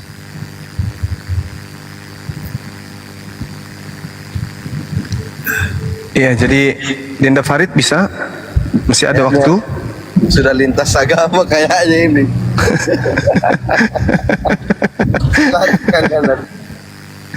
Iya. Jadi gini, orang-orang kafir itu memang sudah ditentukan di neraka. Innal ladzina kafaru min ahlil kitab wal musyrikina fi nari jahannam. Jadi orang-orang Kristen, orang-orang kafir itu jelas sudah ditentukan mereka itu di neraka. Nah, adapun hadits itu kemudian itu menerangkan seperti misalnya di dalam surah ini di At-Taghabun ya ayat 9 bahwa kami umat Islam meskipun itu ada dosa, tapi kemudian kami ini bertaubat, kami ini beriman kepada Allah, kami ini beramal soleh. Yauma yajma'ukum, kata Allah, yaumil jam'i dzalika yaumut taghabun. Ingatlah pada hari ketika Allah mengumpulkan manusia, pada hari dikumpulkannya seluruh anak keturunan Adam. Kata Allah, itulah hari pengungkapan dosa-dosa. Wa may yu'min billah, dan barang siapa yang beriman kepada Allah, wa ya'mal salihah, dan mengerjakan amalan saleh, maka niscaya Allah kemudian akan menghapus dosa-dosa, menghapus kesalahan-kesalahan mereka. Nah, akibatnya kemudian maka Allah mengatakan wa yudkhilhu jannatan tajri min tahtihal anhar khalidina fiha abada. Jadi orang Islam itu ketika beriman kepada Allah, melakukan amalan saleh, lalu kemudian masih ada dosa, kemudian Allah hapuskan dosa-dosa itu, lalu kemudian Allah masukkan mereka ke dalam surga. Dosa-dosanya ini dihapuskan oleh Allah. Lalu Allah mengatakan, dosamu telah kuhapuskan. Biarkanlah orang-orang Yahudi dan orang-orang Nasrani, orang-orang kafir yang mengisi neraka itu. Bukan dosanya ini diambil lalu dilimpahkan kepada orang Yahudi, bukan, tapi dihapuskan. Itu ayatnya Anda baca, At-Taghabun ayat 9. Begitu juga dalam surah Maryam ayat 60. Allah juga menyatakan hal yang sama. Kecuali orang-orang yang bertobat, kata Allah, maka Allah akan mengampuni dosa-dosa mereka dan memasukkan mereka ke dalam surga. Coba Anda buka ayat Maryam itu, ayat 60 kalau tidak keliru saya. Di situ diterangkan begini, illa man taba wa amana wa amila salihan fa ulaika yadkhulunal jannah wa la yuzlamuna syai'a.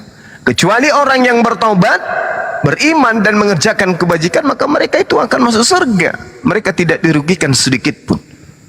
Nah, itu dia. Jadi kalau ada kemudian orang di Islam ini meninggal dunia membawa dosa, tapi mereka kategori orang yang beriman, dan mereka kemudian orang yang beramal saleh, tetapi kemudian dia mati tidak pernah melakukan kesyirikan, mati dalam keadaan beriman, namun masih ada dosanya.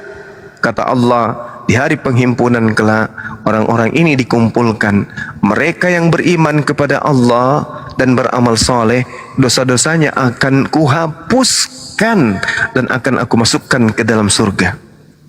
Itu bang, dosanya dihapuskan. Orang Yahudi Nasrani itu sudah di neraka dia. Orang kafir itu tempatnya di neraka. Al-Quran surah Al-Fatir ayat 36, At-Taubah ayat 68, surah Al-Baqarah ayat 39. Jelas mereka orang-orang kafir itu sudah ditetapkan di neraka. Lalu kemudian umat Islam ditetapkan sebagai pewaris surga Firdaus. Al-Quran surah Al-Mu'minun ayat 1, ayat 10, ayat 11. Itu jelas itu. Kemudian orang-orang kafir masuk ke dalam neraka, surah Al-Araf ayat 38. Orang-orang Islam masuk ke dalam surga Ar-Rahman ayat 46. Jelas itu. Jadi kita sudah punya kapling-kapling masing-masing. Islam kaplingnya di surga, Kristen kaplingnya di neraka. Itu udah pasti tuh, pasti. Kenapa? Karena Yesus pun mengatakan bahwa Kristen itu neraka. Serius bang Suma? Serius. Ada dalilnya bang? Ada. Bisa tunjukkan? Bisa. Di mana itu bang?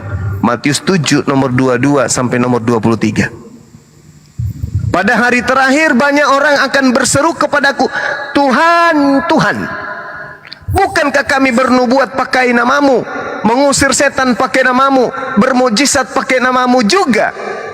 Di data nomor 23-nya Yesus mengatakan, pada saat itulah aku akan berterus terang kepada mereka, aku tidak mengenal kalian, enyahlah daripadaku kalian semua pembuat kejahatan. Enyahlah daripadaku kalian semua pembuat kejahatan. Pembuat kejahatan di dalam Matius 13 nomor 50 akan dilemparkan ke dalam api neraka yang menyala-nyala. Na'udzubillah, tsumma na'udzubillah. Siapa yang memanggil Yesus Tuhan? Siapa yang mengusir setan dengan nama Yesus? Dalam nama Yesus, keluarlah wahai roh jahat.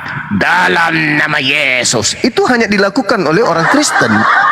maka yang diusir dan dikatakan sebagai penjahat ya orang Kristen. Makanya saya katakan Islam dijamin surga, Kristen dijamin neraka. Masing-masing kitab kita mengatakan seperti itu. Islam di dalam Al-Quran surah Al-Mu'minun Ar-Rahman Al-Mu'minun ditegaskan Islam itu mewariskan surga. Di dalam kitab saudara justru diwariskan neraka kepada Kristen. Dan di Al-Quran Kristen pun diwariskan neraka. Al-Fatir 36, At-Taubah 68, Al-Baqarah 39, bla bla bla dan seterusnya. Jadi kemana hendak Anda berpijak setelah kematian? Surga? Mana surganya Kristen? Ada dalilnya dari Yesus? Tak ada. Yang ada cuma neraka. Oh itu payah itu bang. Silakan.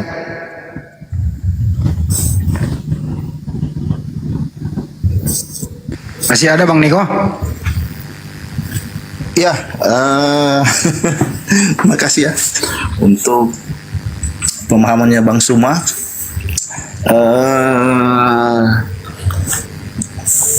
Ada satu bagian riwayat itu mengatakan bahwa percakapan antara si Jibril dengan junjungan Muhammad, bahwa apakah itu benar percakapan itu? Maksudnya Jibril menjelaskan bahwa Allah kok sunat, maksudnya solat. Allah solat, dan percakapan itu mengatakan bahwa juga memuji-muji Tuhan. Ini yang dibawa kemarin sama ini Bang Andi. Salawat. Al-Sunnah 27 ayat 2 itu. Ada yang mengatakan Rasulullah ingin menghadap, tetapi Jibril mengatakan jangan ribut, Allah lagi sholat, lagi memohon doa. Nah ini yang kita tidak temukan hadis sahihnya di mana ini.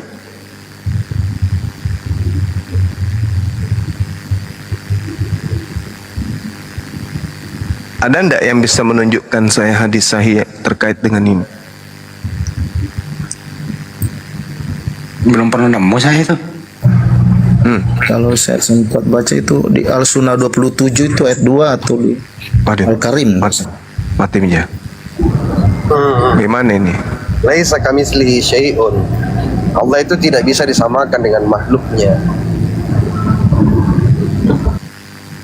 Ya. Ini dikatakan Allah lagi sholat. Mungkin maksudnya Allah lagi bersalawat kali.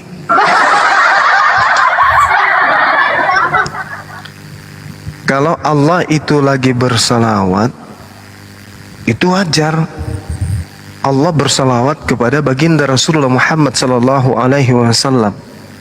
Artinya apa? Memuji. Memuji siapa? Memuji Rasulullah Muhammad sallallahu alaihi wasallam.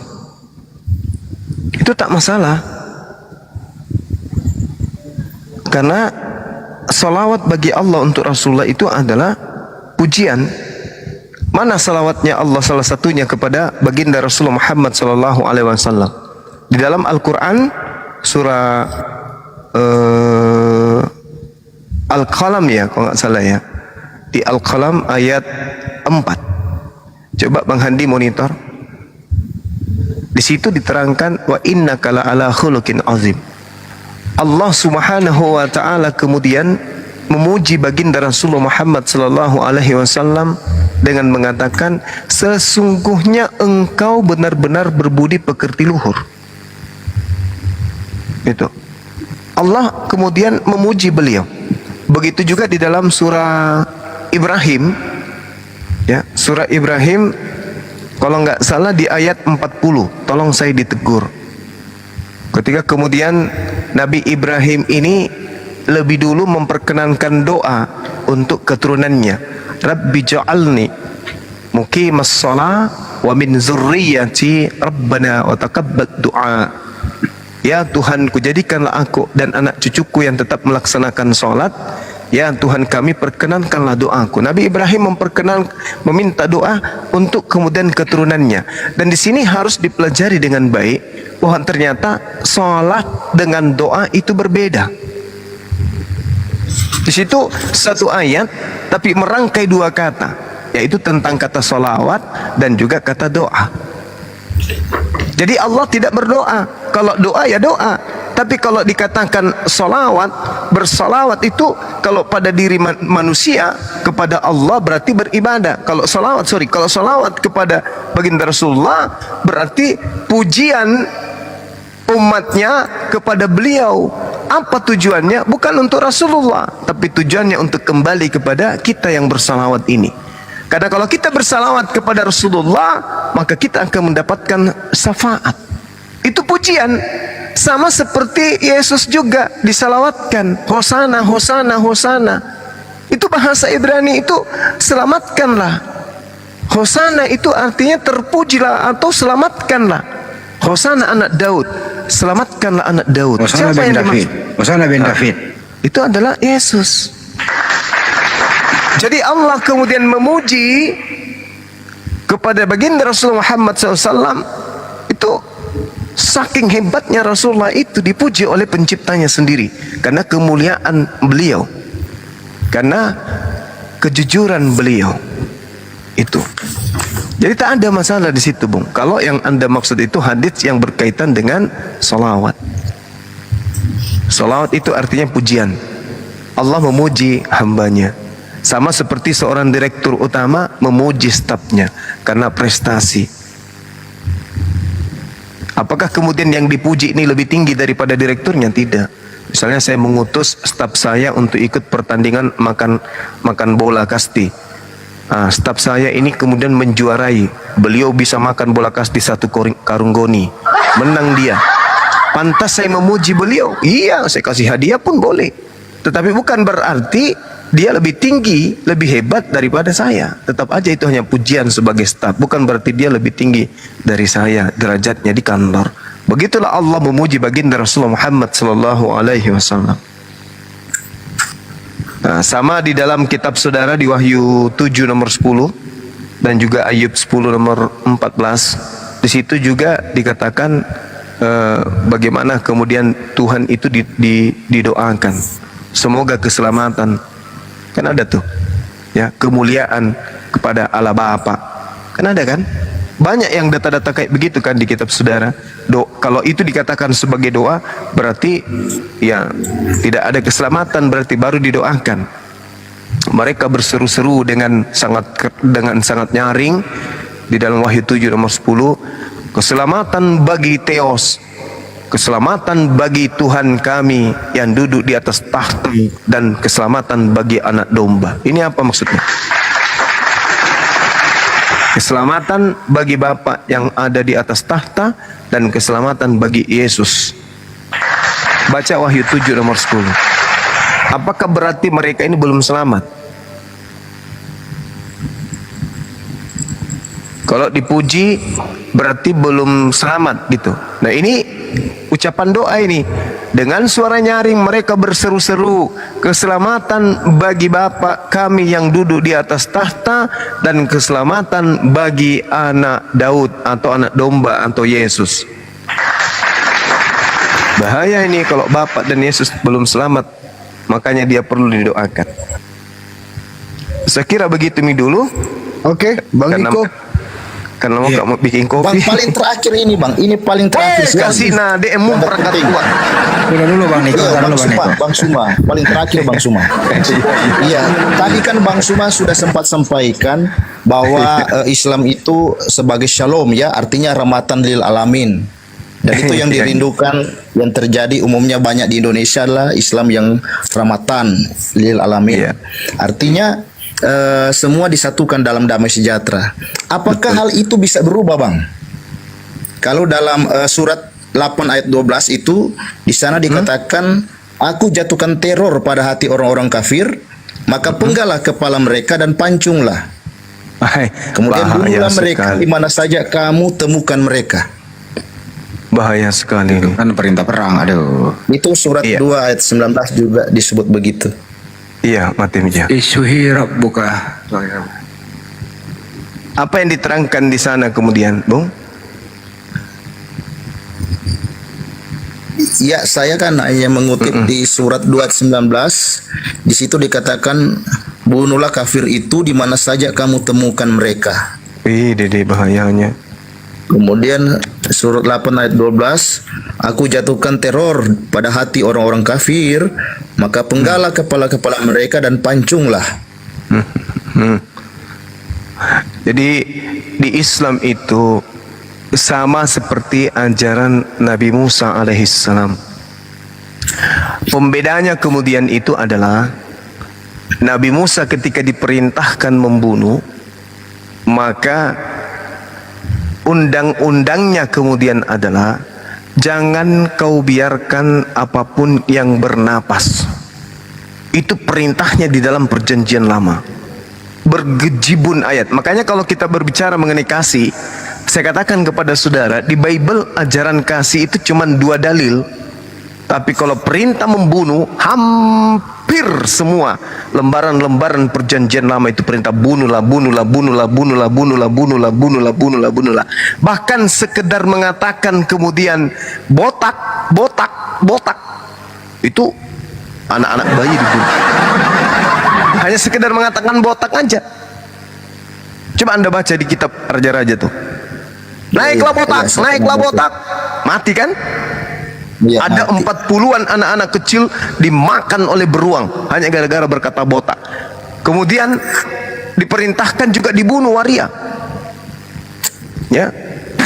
Perintah membunuhnya itu luar biasa. Orang yang durhaka kepada ibu bapaknya dibunuh. Orang yang tidak perawan pada saat malam pengantin dibunuh. Dalilnya itu bergejibun tuh dalam kitab saudara. Nah, terkait dengan perang, memang sudah dinubuatkan kemudian di dalam Ulangan 18 nomor 18 dan seterusnya, di Kisah Para Rasul 3 nomor 22 sampai 23. Di situ dikatakan seperti Musa. Nabi seperti Musa ini menegakkan hukum-hukum. Harus, hukum itu harus ditegakkan. Bagaimana bisa menegakkan hukum kalau yang datang itu ikan presto, tidak bertulang? Selamat pagi, apa kabar om? Lalenya tante. Itu nggak akan pernah bisa. Jadi yang datang itu harus orang yang tegas menegakkan hukum kepada orang-orang yang membenci akan kebenaran. Makanya dikatakan dalam Yesaya 42, Anda baca satu perikop. Baca satu perikop sampai ke bawah. Di situ diterangkan kemudian bahwa Nabi atau hamba Allah ini akan datang menegakkan hukum-hukum kepada bangsa-bangsa. Dengan apa? Dengan pedang. Yesus juga mengatakan itu. Jangan kau mengira aku datang membawa damai. Sesungguhnya aku datang membawa pedang. Cuman Yesus terlalu cepat mengangkat pedang saat itu. Pasukan belum siap, dia sudah angkat pedang. Akhirnya apa? Begitu bertemu musuh, ciut dia kan? Dia yang perintahkan jual jubah untuk beli pedang. Begitu pedang dibeli, pasukannya cuma beberapa orang. Ketemu musuh, angkat pedang anak buahnya, apa dia bilang? Kasih masih kembali itu badik nuga. Kenapa pasukannya masih sedikit? Tidak seperti Rasulullah berhasil menegakkan hukum-hukum. Jadi saudara, ayat yang Anda baca itu adalah ayat yang terkait perang. Kalau orang lagi perang, orang tidak saling kletik-kletik ketek, cari cabut-cabut kumis atau cari kutu. Musuh, sini cepat musuh. Mana kepalamu, cari kutumu. Bukan. Orang perang itu saling membunuh. Kalau bukan kamu yang membunuh aku yang membunuh kamu. Gitu. Itu perang namanya. Nabi Musa diperintahkan perang, bunuhlah semua orang Amalek. Coba Anda baca di dalam Ulangan 20 nomor 10 tuh. Wah, parah kali di situ, Bang. Apa itu? Dikatakan ketika engkau mendekati kota yang engkau hendak perangi, kata kitab saudara, ajaklah mereka melakukan perdamaian. Kalau mereka menerima perdamaian, maka jadikanlah mereka budakmu dan suruhlah mereka kerja rodi untukmu. Gila ayatnya. Kalau mereka kemudian tidak ingin berdamai, maka bunuhlah semua dengan pedangmu sendiri. Gila tuh. Kalau di Islam tidak. Ayat yang Anda baca itu adalah ayat perang, dan ketika kemudian ada perjanjian damai, kemudian ada yang berkhianat, maka apa perintahnya kemudian? Bunuhlah, karena dia berkhianat. Namanya perang. Damai katanya, tapi berkhianat. Mereka memerangi, mereka kemudian sementara orang lagi ibadah datang kemudian memenggal orang-orang Islam. Maka apa kata Allah? Bunuh pada saat mereka itu berkhianat dari perjanjiannya sendiri. Begitu bang. Makanya coba lihat Islam itu, jangan terlalu jauh melihat. Lihat di Nusantara ini, bagaimana Islam masuk ke Indonesia dan bagaimana Kristen masuk ke Indonesia. Itu aja dulu patokannya. Kalau agama Islam itu adalah agama seperti apa yang Anda sampaikan tadi, maka Islam datang ke Nusantara ini pasti dengan minuman keras dan senjata tajam. Tapi faktanya kagak. Justru Kristen yang datang dengan cara begitu. Bahkan Kristen itu adalah agama yang diwariskan penjajah. Gereja, rumah ibadah yang diwariskan oleh penjajah. Bible adalah kitab yang diwariskan penjajah. Yesus adalah Tuhan yang diwariskan penjajah. Sementara Islam rahmatan lil alamin, menyebar ke seluruh penjuru bumi tanpa memerangi kecuali diperangi. Nah, kenapa ada ayat seperti itu? Karena di dalam kitab Kejadian maupun di dalam Al-Quran diterangkan bahwasanya manusia itu akan melakukan senantiasa pertumpahan darah. Aku akan menjadikan keturunanmu dan keturunannya menjadi permusuhan. Nah, itu Tuhan yang membuat kemudian. Jadi peperangan itu akan terjadi kapanpun. Tidak ada kemudian pemberhentian perang di atas muka bumi ini. Tidak ada. Tenang-tenang aja sementara ini. Bisa jadi 10 tahun ke depan, 20 tahun, 50 tahun perang. Islam sudah tenang pada saat perang. Kenapa? Islam sudah punya panduan. Sudah punya panduan perang. Oh, ternyata kalau perang itu begini. Tidak boleh membunuh ini. Kalau mereka sudah menyerah, tidak boleh. Musuh pada saat dia minta damai, minta perlindungan, lindungi. Antar mereka pada tempat yang aman. Bayangkan. Itu diterangkan dalam Al-Quran. Dalam masa perang ada yang angkat tangan, minta perlindungan. Lindungi mereka musuh kamu itu. Meskipun mereka telah membunuh. Lindungi, lalu antarkan mereka kepada tempat yang aman bagi mereka. Sudah dilindungi, diantarkan lagi di tempat aman. Di Bible mana ada tertulis seperti itu? Nggak ada. Kalau di Bible Anda itu bunuhlah, bunuhlah. Bahkan Yesus pun mengatakan bahwa apa? Bawalah semua ke hadapanku, bunuhlah semua di depan mataku. Itu kata Yesus. Orang-orang yang tidak mau menjadikan aku sebagai apa? Raja. Kata Yesus, mereka yang tidak mau menerima aku sebagai rajanya, bawalah ke hadapanku, bunuhlah mereka di hadapanku. Itu kata siapa? Kata Yesus. Pergilah kamu kepada lintasan itu, ajaklah semua orang masuk kepadaku, masuk kepada rumahku sampai penuh. Kalau tidak mau, bunuh. Itu perintah. Cuman karena Yesus itu sekali lagi terlalu cepat, dia mengatakan perang kepada musuh, sementara lawannya pasukannya belum ada. Begitu ketemu pasukan Roma, masukkan pedangmu, jamu kok, banyak sekali musuh nah berapa jika kita kodongnya, kasih masuk lagi pedangmu saja, jamu kok angkat tangan misalnya. Nah, begitu. Yesus tak berdaya melawan musuhnya. Makanya ajaran kasih banyak, kasih langsung. Itu belakangan itu Bang Andi muncul. Yesus perintahkan jual jumahmu, beli pedang. Begitu beli pedang, ternyata cuma satu pedang. Bagaimana ceritanya? Satu atau dua itu pedangnya waktu itu. Begitu menghadapi musuh, tukutak, tukutak, tukutak. Musuh di depan juragan, mana dia? Itu sana, ayo maju. Begitu ketemu tinggal 3 meter, stop. Kau kasih masuk kembali pedangmu. Jamu kok, tera kamu tiro tuh musuh budak maro. Banyak musuh kita cuma berapa orang? Gak usah, ajaran kasih aja sekarang kita. Padahal tadinya, jangan kau menyangka aku datang untuk membawa damai. Sesungguhnya aku datang untuk melemparkan api ke atas bumi. Jago nah.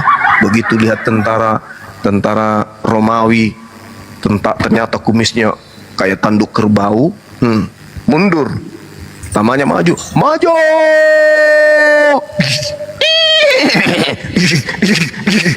Stop. Kenapa juragan? Musuh banyak, mundur. Kayak berapa kumbara. Sarungkan senjatamu kembali. Gak boleh. Kita punya ajaran kasih. Jadi untuk apa tadi kamu suruh muridmu beli pedang?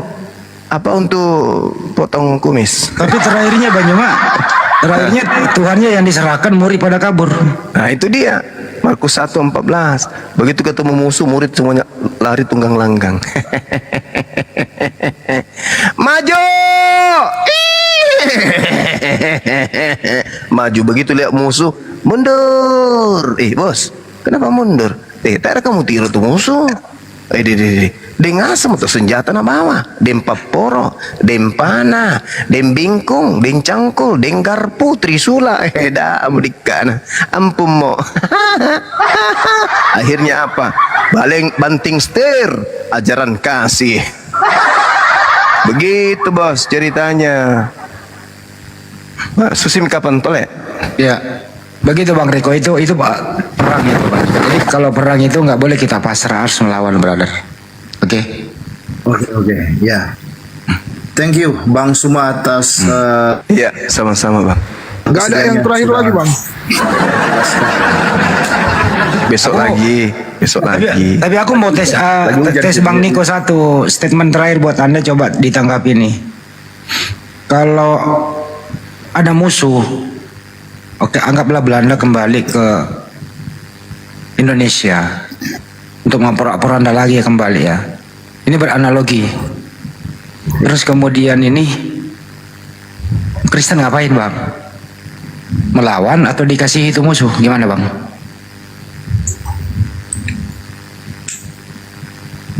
namanya musuh namanya musuh Bang, itu ini kan sudah menyerang tanah air ya. Jadi bukan menyerang lagi akidah, ini sudah mengambil nyawa masalahnya. Jadi harus lawan lah. Berarti melanggar Bible dong, kasih hilang musuhmu.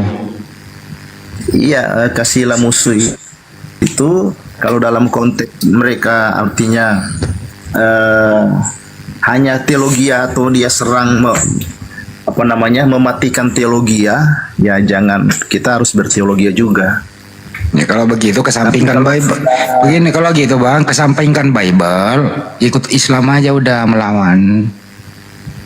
Aku suka, tapi aku lebih suka Muslim Bang. Oke, mantap. Ya. Bible nggak bisa dipakai apa-apa Bang, serius. Konyol kita jadinya. Masa musuh dikasih kan gitu. Gitu Bang ya.